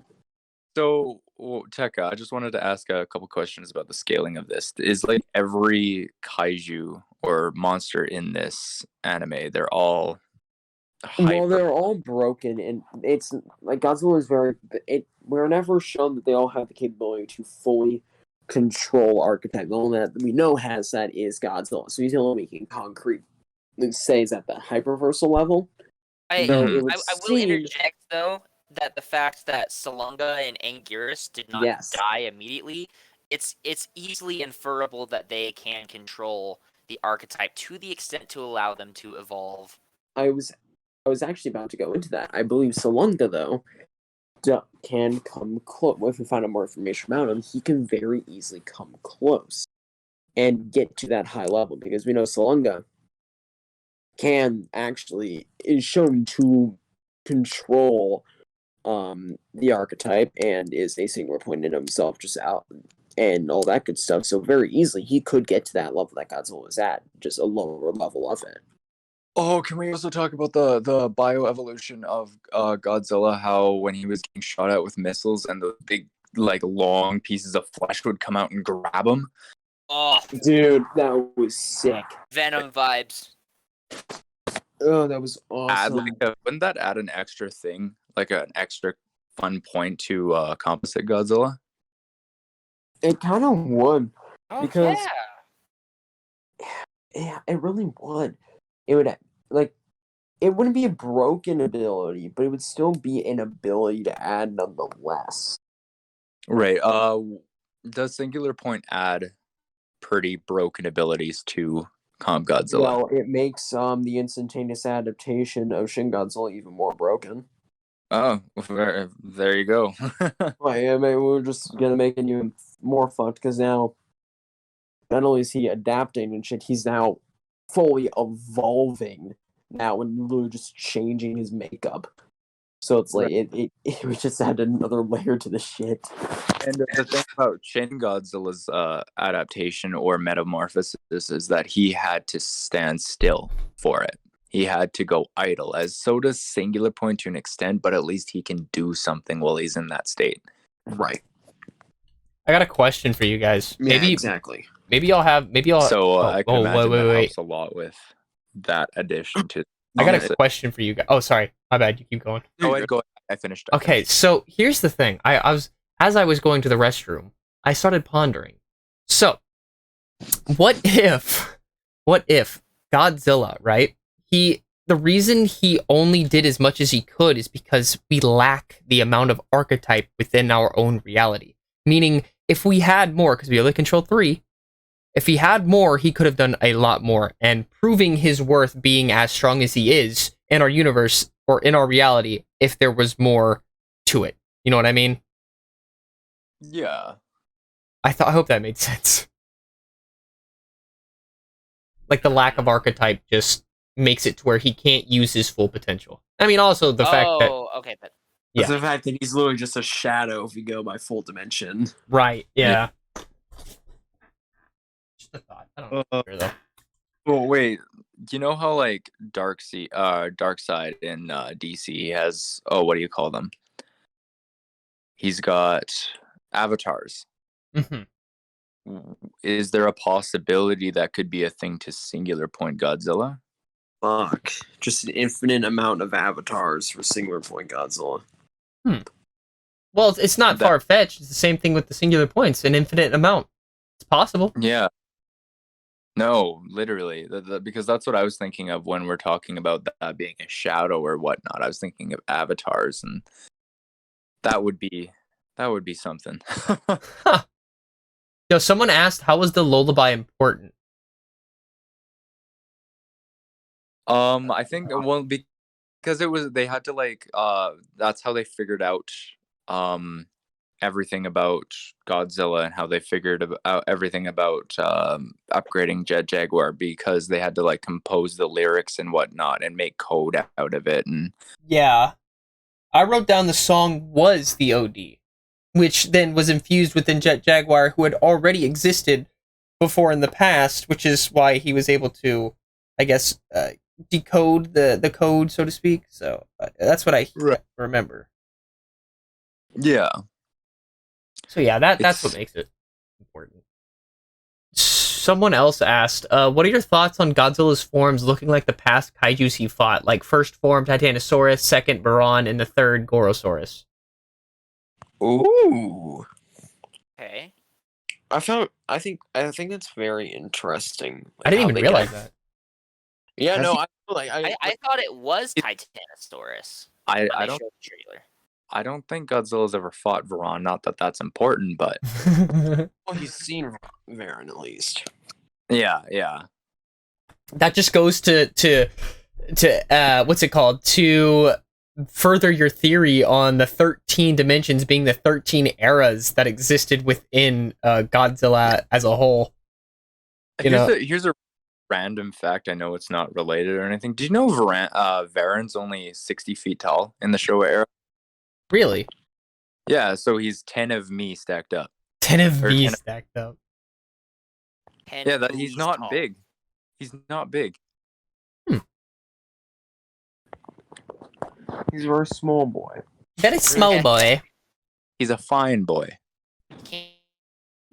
Wait, did I mention in episode 12? Wait, no. Hold on. Yeah, did I mention that the generals said that Godzilla's red dust distorts space by terraforming? Is that right? Did I say that? I think we covered that. Yeah. Oh, we did? Okay. So, that's cool. Did y'all like the scene wherever he was gonna catalyze and he just brought all the red dust in and it exploded upwards?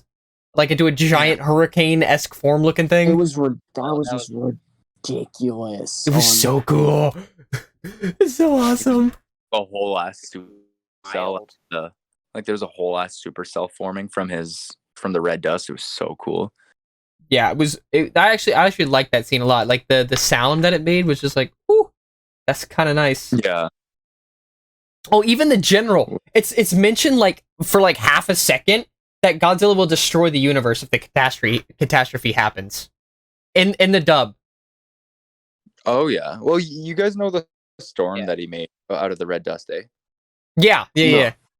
It was specifically designed after Here, I'll show you what it looks like. It's called a supercell, so it's kind of like a mixture between a giant tornado and a thunderstorm. Oh, I think I know what you're talking about. Wait, was that Katrina? No, that wasn't Katrina. These things. Oh, we get those in Texas all the time, boy. Yeah, it's not flat enough over here. Go over to Alberta and Saskatchewan. Yeah, there. BC is mountain. Oh yeah, Boo, you remember whenever I made the video, it's like, what does MYA mean? And you're like, your free trial of life is ended. Oh yeah. I swear I didn't Spinach. I don't know if you heard this, but I did a vlog at a museum in Houston, right? And I saw Jurassic 150 to 200 MYA, and I literally was pondering what that acronym could have meant. Not once did I think million years ago, and I'm like, what does that even mean? And then so my grandfather's like million years ago. I'm like, oh, I couldn't have figured that out even if I wanted to. So yeah, I'd be dumb. Yeah. I was actually going to I'm gonna make a stitch with Bowie's video of him beating you up. It's like, 'cause I'm a pretty big dinosaur nerd myself, and like it cracked me up when you're like, "What is this dinosaur? A Jurassic." A Jurassic, or that's the Stegomismalama Spinodonosaurus. Yep. Donutsaurus. Oh, it was so perfect. I want to see. Wait, hold on. I want to see if I can find it. I know the exact words because I literally had no idea. I looked at it and was like, "It's a T-Rex, but just smaller." Your life privileges have It's a been T-Rex revoked. scaled down. I don't know what any of these words mean. Bowie's going to castrate me, knowing I'm going to get everything wrong in here. Absolutely everything wrong. Oh wait, hold on. Don't touch the screens. Yo, is that Nepatosaurus spinus rexsaurus? Yep, going with that. That's what we're sticking. That's what we're sticking with. I literally had no idea what it was. None of that was even vaguely close. I just love put. Oh, it was so perfect. And then I saw Sid the Sloth. Allosaurus. This is it's. You think it's a bird? You think it's a bird? Yo, it's a T-Rex with the horn on its nose. You're like looking at the T-Rex in the museum, like, what the dog doing? Yeah, what the dog doing? And it's like I look at the T-Rex, I'm like, nah, this is definitely a Spinosaurus. This has got to be an Allosaurus or something. It actually turns out to be a T-Rex. Oh, okay. That's a really big alligator. Did you see what I did? Did you see what I said? It's like, Franklin the turtle, no, they did you dirty. Camera, how could they do this to you? And then I saw the mammoth. I'm like, what the mammoth doing? What the man doing?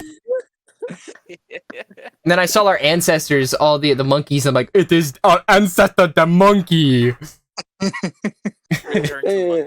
Hey, I want to be that. Return to Solonga, microbe. What did they do? Solonga, what did they do to you? Solonga. So like, what did they do to you? He got his first OD, right? And he got all the spikes go through him and whatnot. And he started, like, as the doors are closing and the shot of him, like, snarling right back up while all the spikes are, like, pierced straight through him. It was such a badass shot. Oh my god! They made Gabra cool, and I have to respect them for that. No, like, they did the impossible. Like, fuck the scaling. So, But yeah, they just made Gabra cool, which we all thought was just impossible. impossible. Yeah. Oh, but like that scene. Oh my god, I remember this so good. Remember in the first scene when we see like the room right underneath the where the doors open, like a flower like destroys chest, and we see the guns being shot down on Salunga, and he's just looking up with the light shining through. Oh my god, it was beautiful. That was such a beautiful shot. I love that. Solonga had some pretty damn cool action scenes. Also, that last one where he's coming down to the singular point or computer. Yeah, that was Whatever. like a 2D And kind of thing. He's doing his little stripper pole dance. Yeah. What you want. Call me when you need. Call me in the morning. I'll be on the. It's so good. That Hold was, on. you put a little Nas X. But like, I don't. Why do they have to bully him so much? I know we talked about this, but how you gonna impale the dude 3 times? Right? This man just Doesn't die. He didn't vibe with Spikes. He's just like, all right, you got me first time. Jokes. It's like, fool me 1 time, jokes on you. Fool me twice, still jokes on you. Fool me 3 times, well, no, I'm dead, so it's fine. It's fine. It's fine now. Gosh darn it. So someone asked, what does other kaiju in Singular Point scale? Do any of them scale above planetary? Yes, very. Essentially, if you're able to manipulate archetype fully, you're going to at least be, I think, uni. So I believe that would be Salunga, if anything. Salunga is bare minimum uni. Bare minimum. Okay, that makes sense. Because we haven't seen anything else besides being able to control the red dust. And that's about it. I mean, if he was part monkey, I'm surprised he didn't bang on his chest. I would have loved to see that, but he didn't. That would have been hilarious. It really is like, and then just goes and it destroys the Singular Point as he's doing it. That would actually be hilarious. Like tearing apart the computer. Ooga booga. Yeah, ooga booga. Also, they asked, how was Salunga important? I feel like just because, and I believe we stated this, or Tekka, you explained this, he is a Singular Point, among many other ones that exist. They're all rival Singular Points to try and vie and become, well, the most powerful Singular Point. Exactly, right. And I know that we're gonna, no, that's a theory. That's a theory for a different time. Not a different time, in a few seconds, or a few minutes, whatever. But we're gonna get to that. Okay, so last thing I want to talk about before we get into the last part of episode 13, we all know what we're talking about. Okay, so we're gonna talk about whenever Jet Jaguar and Godzilla fought, right, with the blue spikes and everything. My theory behind that is they did not die. If anything, they transported to a different reality. While the spikes happened, they were still there. Like if you slow down that part where the explosion happens, the red dust comes in and explodes outwards, you still see that they're there while the blue spikes are coming out. So if anything, because Godzilla has the power to manipulate red dust, in that time right before or even during the spikes, they teleported to a different reality. There's no way that they died, because if you look at it at the aftermath, there was no, they weren't even there. There were no corpses. There was nothing. There's no way they'd get rid of Godzilla in the first season. His name's literally in the It title. literally makes no sense. Yeah. Unless our Avatar theory is correct, then... Yeah, but wouldn't it be like, oh, wait, hold on. The egg thing. Wouldn't there be another Godzilla that comes back even stronger than the last, so it's not just stapled to Mothra? Oh, no. Oh, imagine if we... remember that Ultimate Godzilla thing from that comic with, like, Biolante's head on his chest? Oh, that ugly-looking thing? The Chimera? That thing? Oh, God. Imagine if they brought that in. Ew, that'd be disgusting, man. Ew. That shouldn't exist, but it does. The arms of Ghidorah's head. I don't even want to think about it. It shouldn't exist. Burn it in a fire. Wasn't it literally created by like some 5-year-old drawing it, and the creator of the comic was like, okay, yeah. Yeah, I think that's the case. I think that's right. You might be right on that. I made a review on it, but that was like a few months back. It's like, hey, this is the manga. This is what happened. Trash. Looks disgusting, man. It's not even good. And there's something that's stated by Pelos 2. And the fact that Jet Jaguar can't be dead because Pelos 2 still exists. It may not physically, but in the internet or whatnot, he still exists. So he's not dead. None of them are dead. It's stated by Pelos 2. If we change the past and the present, is the future that follows that changes. Right. Yeah, I didn't understand that at first. You want me to say it again just so people can understand it? Probably a good idea. Okay, all right. If we change the past, then the present is the future that follows that changes. Hope that makes sense. Yeah. So, it's weird. The whole anime is just complicated in terms of the brain. Exactly. And it's like, I don't And think... again, I need to restate this. They simplified it for us, and it was still fucked. Still, Yeah. the people who be commenting on the videos, like, I didn't understand it. I skipped over the science parts. It's like, you can't just do that and expect to understand it.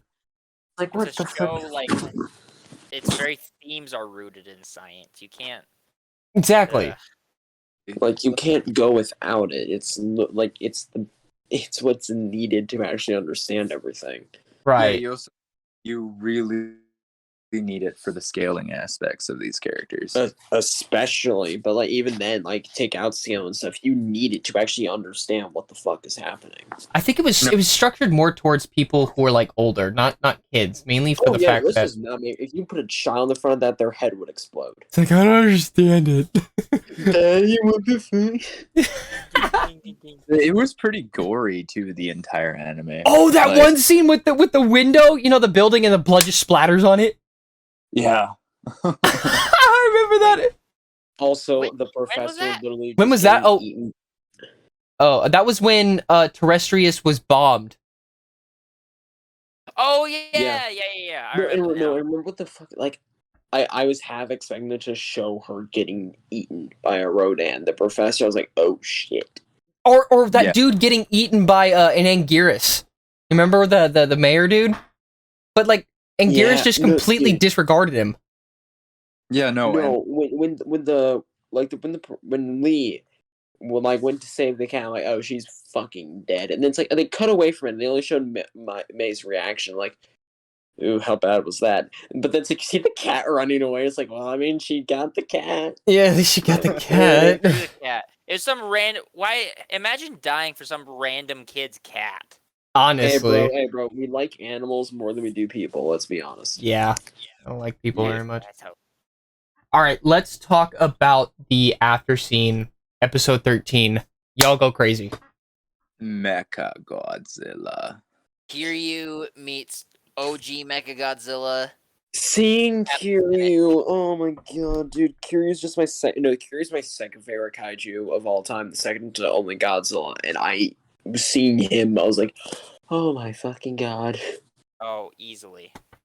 He's so fucking cool. I love him. The design looked awesome. It really looked like a mecha Godzilla. It really did, with the skeleton and everything.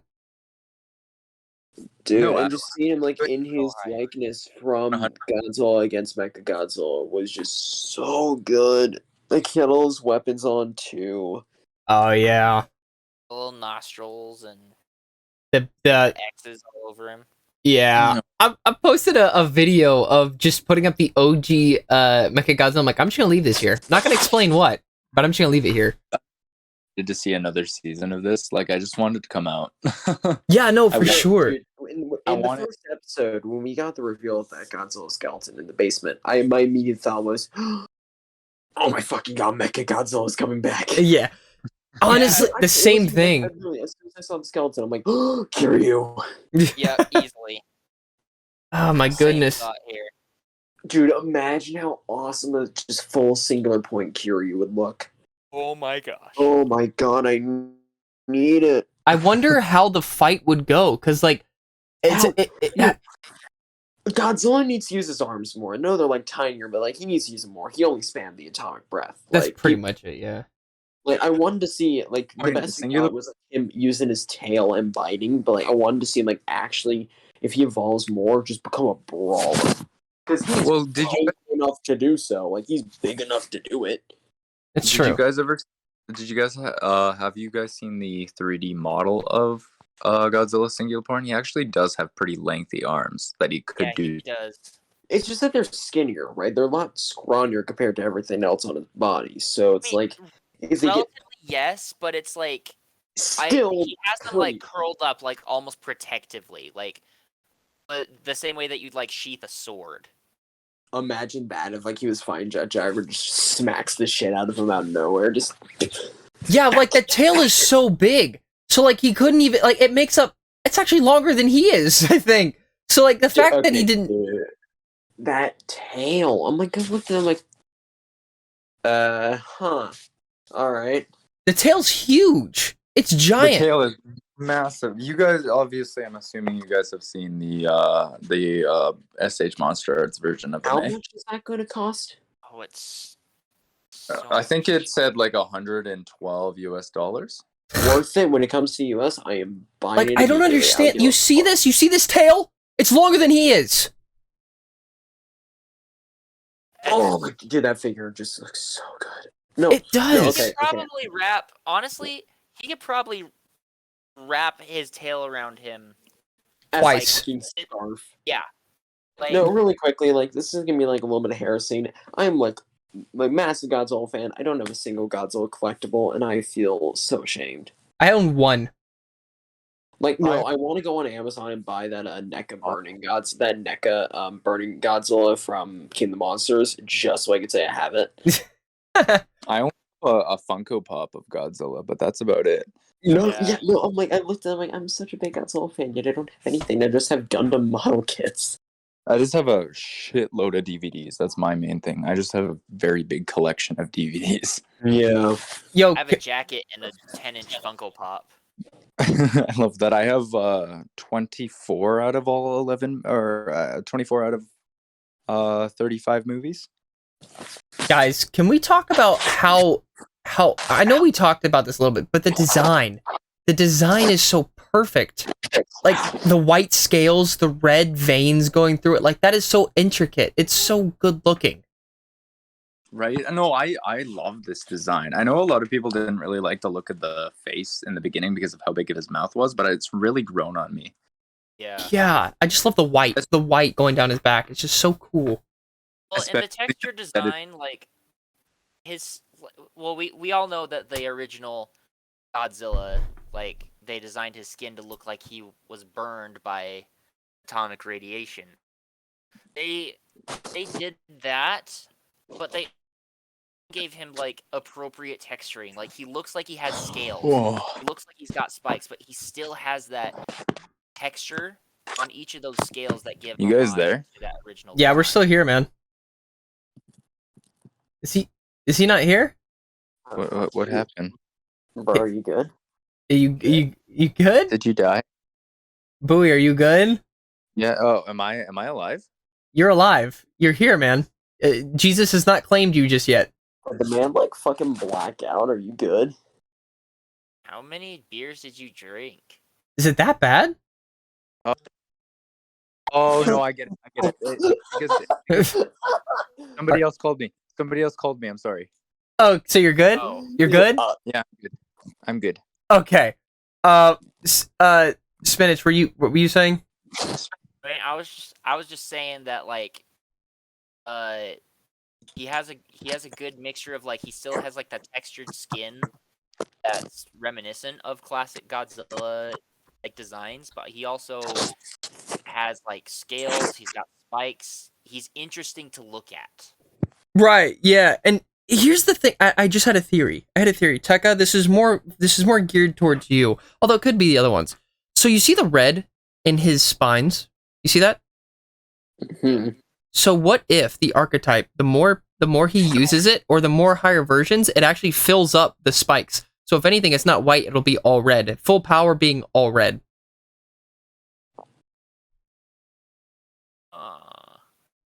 Ooh.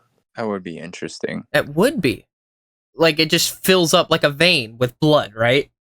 I want to see an Yeah. artist's rendition of that. Like, how would that look if It was all like, red? How would you make the spikes more red but still like just as cool? Like, Yeah, that's a good question. I have no idea.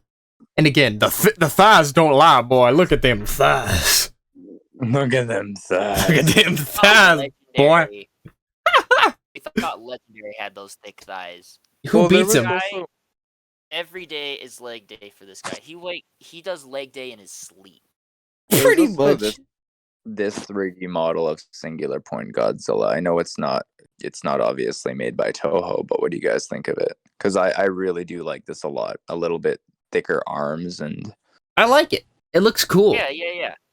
Although the face I like the kind of reminds me of the animated version of Zilla just a little bit. Just a little. Oh, I yeah. wouldn't say a lot. I thought the face Godzilla reminded. GMK. Yeah, that's what I thought. It Oh, reminded GMK? me No, of- you're right. GMK. My bad. That's more accurate. That's more accurate in the long run. I like And that. GMK is pretty cool. Yeah, no, GMK is. Oh God, really cool. GMK was probably my favorite movie from Godzilla as a kid. Yeah, GMK was pretty cool. All right, so do y'all want to talk about the theories behind? Okay, so there's a few questions, but before we do that, I want to talk about the theory behind where this could go next. Now, here's a few things. We saw Mechagodzilla at the end of episode 13, and we saw Ashihara there. How did he get out of there? I don't know. That wasn't explained. Actually, how did he get out of there? Or sciencey stuff that. Yeah, sciencey stuff that we don't understand. Yeah, we're too feeble-minded to understand it. We're too feeble-minded. All right, so here's Honestly, my bad. I'm so sleep deprived that my brain is not working like it usually does, so I apologize. You're good. You're fine. You're good. Okay, I work 12 hours sometimes. Also just Construction kills you, my guy. It kills you. I feel that. All right. I was telling Bowie earlier that I did landscaping last summer, so I kind of understand his pain to a degree. Especially in that 116 degree. I'm only like 50% there right now.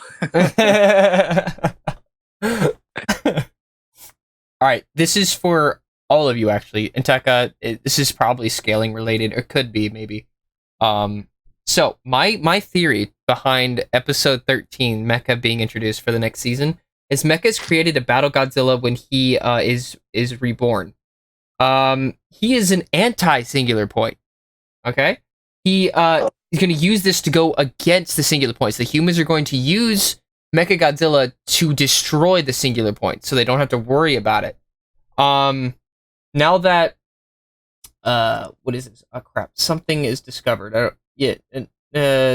that is discovered, it can be used in Mecha and Mecha. Oh, the OD. Now that's discovered, it will be used and infused within Mechagodzilla himself in order to counteract the archetype that Godzilla or any other singular point can use in the future. Interesting. Well, this anime set in the future, eh? Like it's Yeah. what? Like 9 years. Yeah, it's something like that. The Right. amount of potential this anime has is ridiculous. Like, because now that everything has been explained for it, we can now we can actually get even more of that kaiju action we all love. So we now have a basis for us, so you can explain more while also now focusing even more on the kaiju themselves, which I think is going to be spectacular to see. Right. And just the idea of a anti-singular point. You know what I mean by that, right? Mm-hmm. Yeah, so being able to fight off all the singular points so humanity has a chance will force the other singular points to work together to take out this anti-singular point.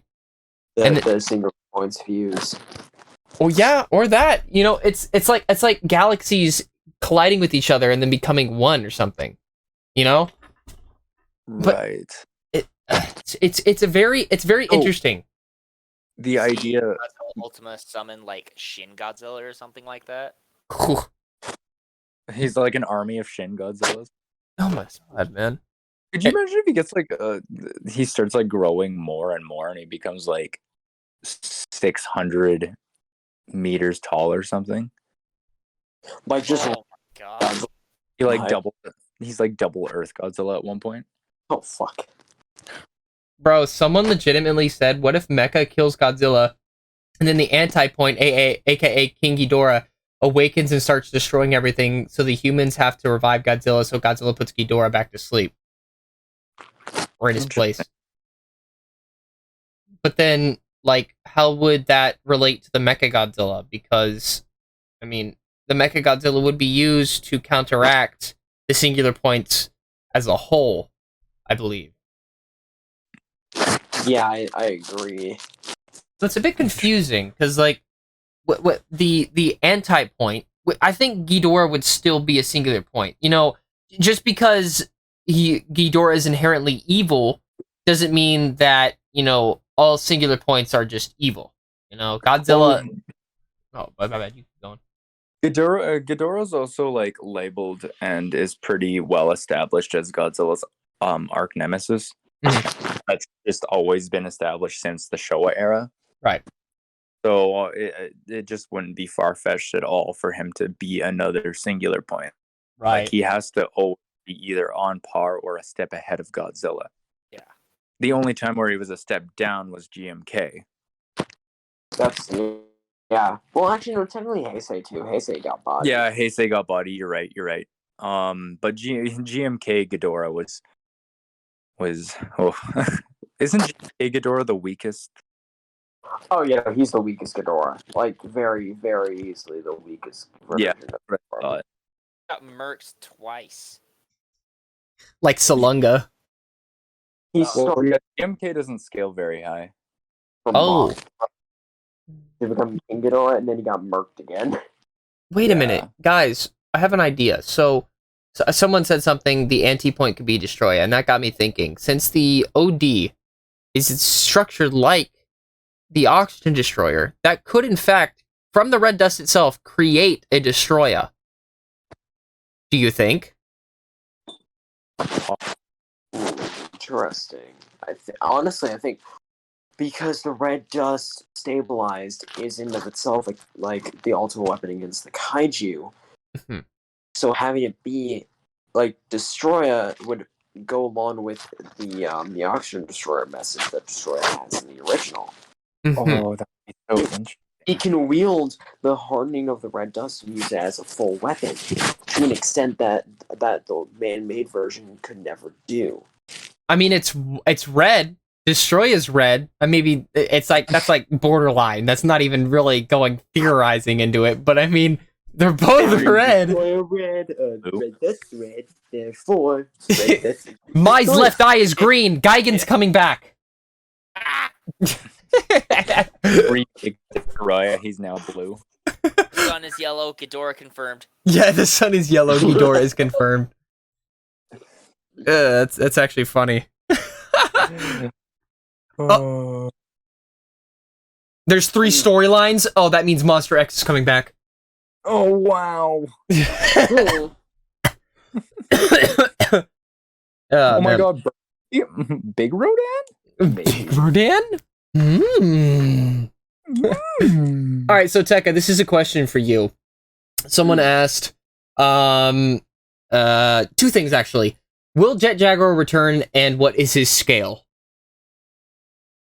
Jet Jaguar, because he is going to significantly affect Godzilla as the anti-Godzilla in that case, arguably scales him to the exact same level that Godzilla is at, which is hyperversal. And seeing as we theorize he would get transported to another reality, I do think Jet Jaguar is going to come back. It would only make sense since he is the main character. It was so funny. I went live with Killian the other day, and somebody in the comments, he told me, somebody asked Jet Jaguar versus Kong, and I'm like, singular point version or Showa? And he's just it wouldn't matter. Yeah, it really wouldn't matter. but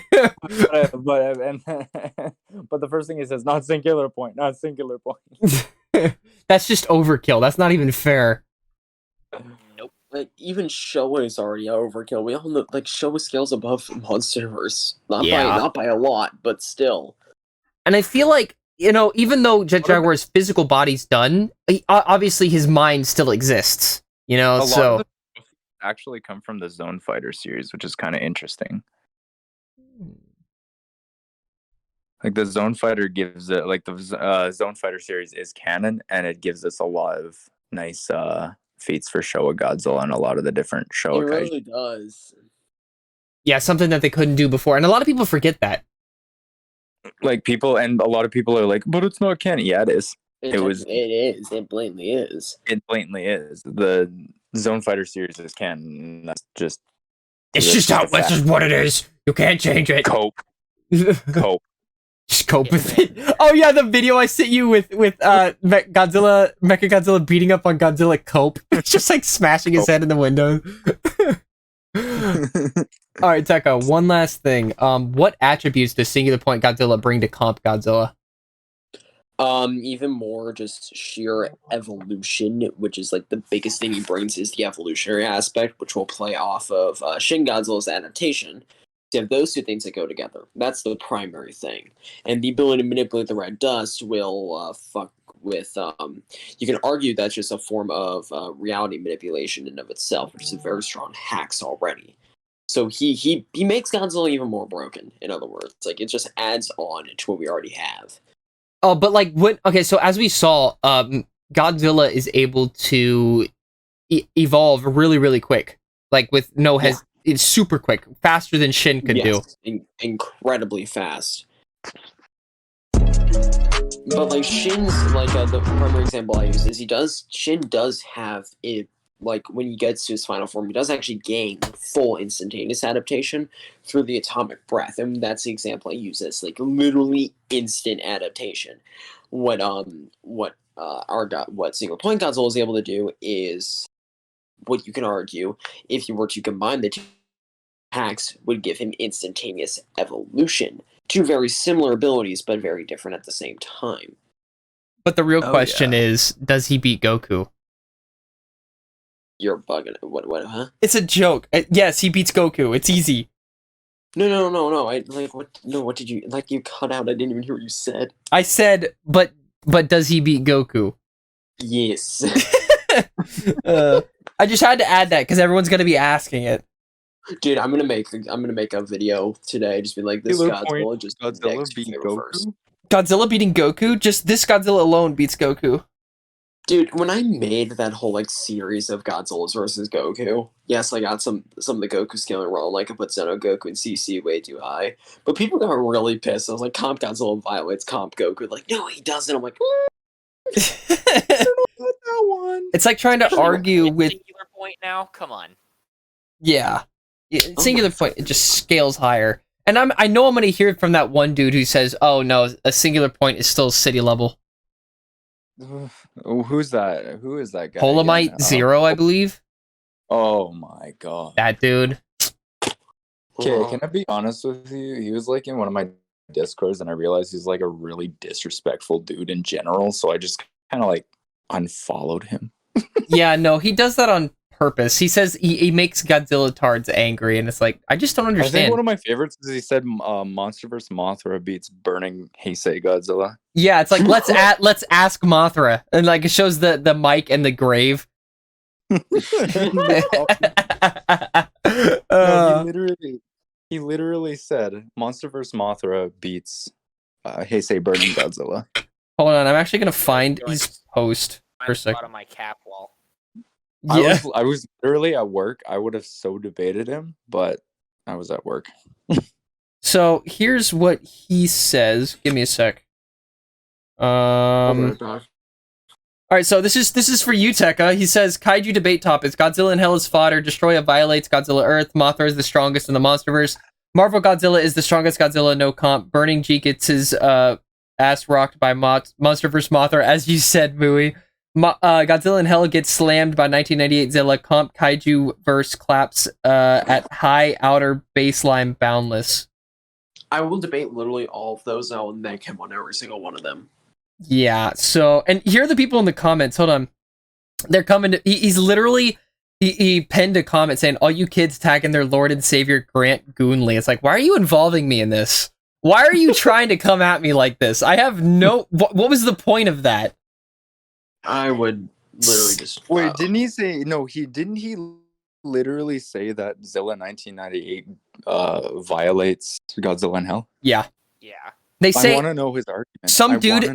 Some dude said the author's statements can be debunked, and it's like, how? Yeah, I just don't understand how. Yeah. Oh, then some dude said you should also add the fact that Singular Point is pretty much city level at most, nowhere near hyperversal. And this dude agrees, city level. I don't really mess him higher. No, you gotta go get into the archetype shit. It's science. You know, get some brain cells. Yeah, I don't understand. And it. Bozo, that isn't debating Discord and bio. Debate me on every topic or just be a little cat. I don't understand this, man. I don't know. That's one thing about debating that really throws me off is because people are freaking toxic in debating. And They really can. Not my cup of tea. Just don't understand it. Some dude said, "Oh, you can debunk the author's statements." I'm like, how do you plan on doing that, huh? Yeah, exactly. Because the thing is, the whole thing with the debunking author's statements is context within the verse. But the thing is, in Godzilla and Hell, there is no context actually given, and we have to rely on the author's statements to know what's actually going on. Mm-hmm. So, in order to debunk those, you would have to use the death to the author fallacy, which doesn't work at all because it's never contradicted. So you genuinely can't debunk them. Yeah, so I don't understand why. I'm actually putting the thing in the Discord so you can look up the name. That's what it is. Alrighty. He follows me but calls me a goon. It's like, what do you? Bruh. It's like, why are you involving me in this? He's just doing it for attention. Yeah, I've dealt with people like that before in the past. Not a vibe. Yeah. Yep, same. Bro, some dude tagged me, it's like, take a look at this crap. And some dude's like, Bozo crying to his daddy. Like, please, I wanted to debate him so bad on Monster vs. Mothra versus Heisei Godzilla because I don't see a single frickin' way that Mothra... Yeah. Neither do I. No, literally, Mothra trying to attack any Heisei Godzilla would probably be... No, it would be the literal equivalent of damage of an ant stepping on a grizzly bear. Like ant walking on a grizzly bear. Probably equivalent amount of damage. You said, Bowie, you actually commented on one of his videos, GMK, or GXMG slams Heisei, and you said, you're gonna have to explain this one to me, Chief. I remember that. That's funny. And I you know what the funny thing is? He's okay, so he made a video saying Muto Prime passively negs the Monsterverse, and I literally scaled you forgot about Shinomura, and he's like, forgot he was in there. How do you just whatever. Whatever. Great an idiot.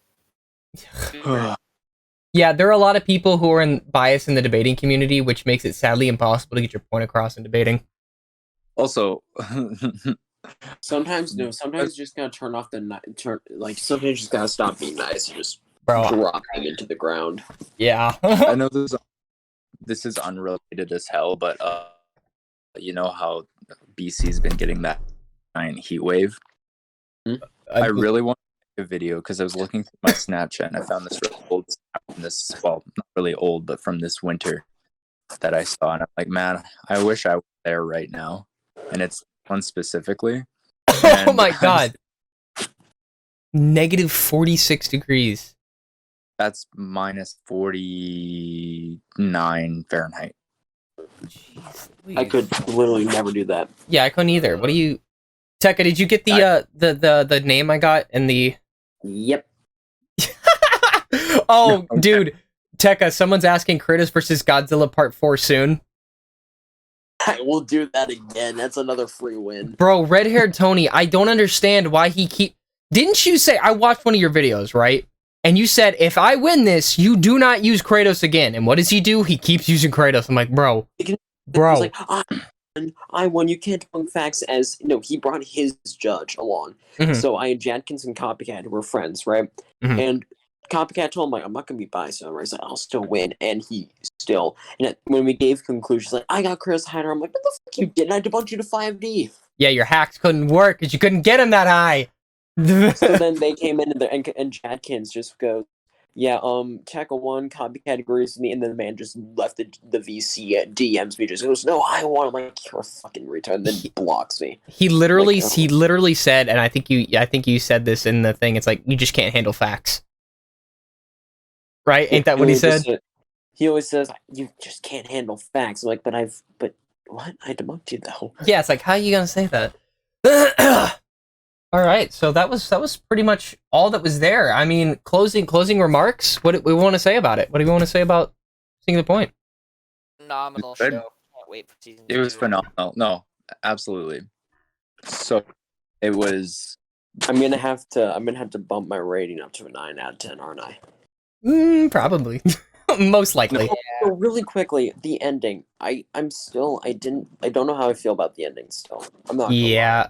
Well, I think there's a lead up for that. I feel like I think like knowing that there's gonna be season 2, I like to not focus on that as much. I'm like, there's gonna be season 2, so I think- no, exactly. It's not like the ending of the entire anime, right? that was Yeah. the end series. Then like it's like that would have been even more validated. Mm-hmm. I think you want to know my theory behind. I know I've said that a lot, but you want to know my theory behind why the ending happened the way that it did. Okay, so basically, what I think happened is the reason that Godzilla is gone is because if he was still there, right, he would have probably attacked the Mecha Godzilla that existed, or by that time, the catastrophe would have already happened and the world would have ended, or the universe would have ended. One of the two, I don't remember. So getting rid of him and transporting him to a different dimension or having himself retreat was probably the best course of action, because now the humans in Ashihara can focus on Mechagodzilla creating him, so when Godzilla does come back, because they know it did not kill him, they'll have to fight each other, and that's humanity's last chance at beating Godzilla, the calamity that'll take over the universe, the prophecy that came true. It'll be talked about forever. In season 2, I'm pretty sure the first episode will be the Godzilla disappears with no body. Where did he go? The human stop, the what is it, with the Jet Jaguar facility place, whatever they're called, they saved the world or whatever, and then they get praised, and then they find out Godzilla's coming back, and they have to go through the whole time space reality thing, going back in there to try to figure it out, find out Ashihara's gone, and then they find out Mechagodzillas exist. Godzilla comes back, the final fight is them, they introduce a few more characters within that, and then it leads on to season 3. Right. Agreed. Take notes, Toho. I have just given you an idea. There you So go. I was like, watching me to hire these people. Yeah, we've got ideas out the wazoo.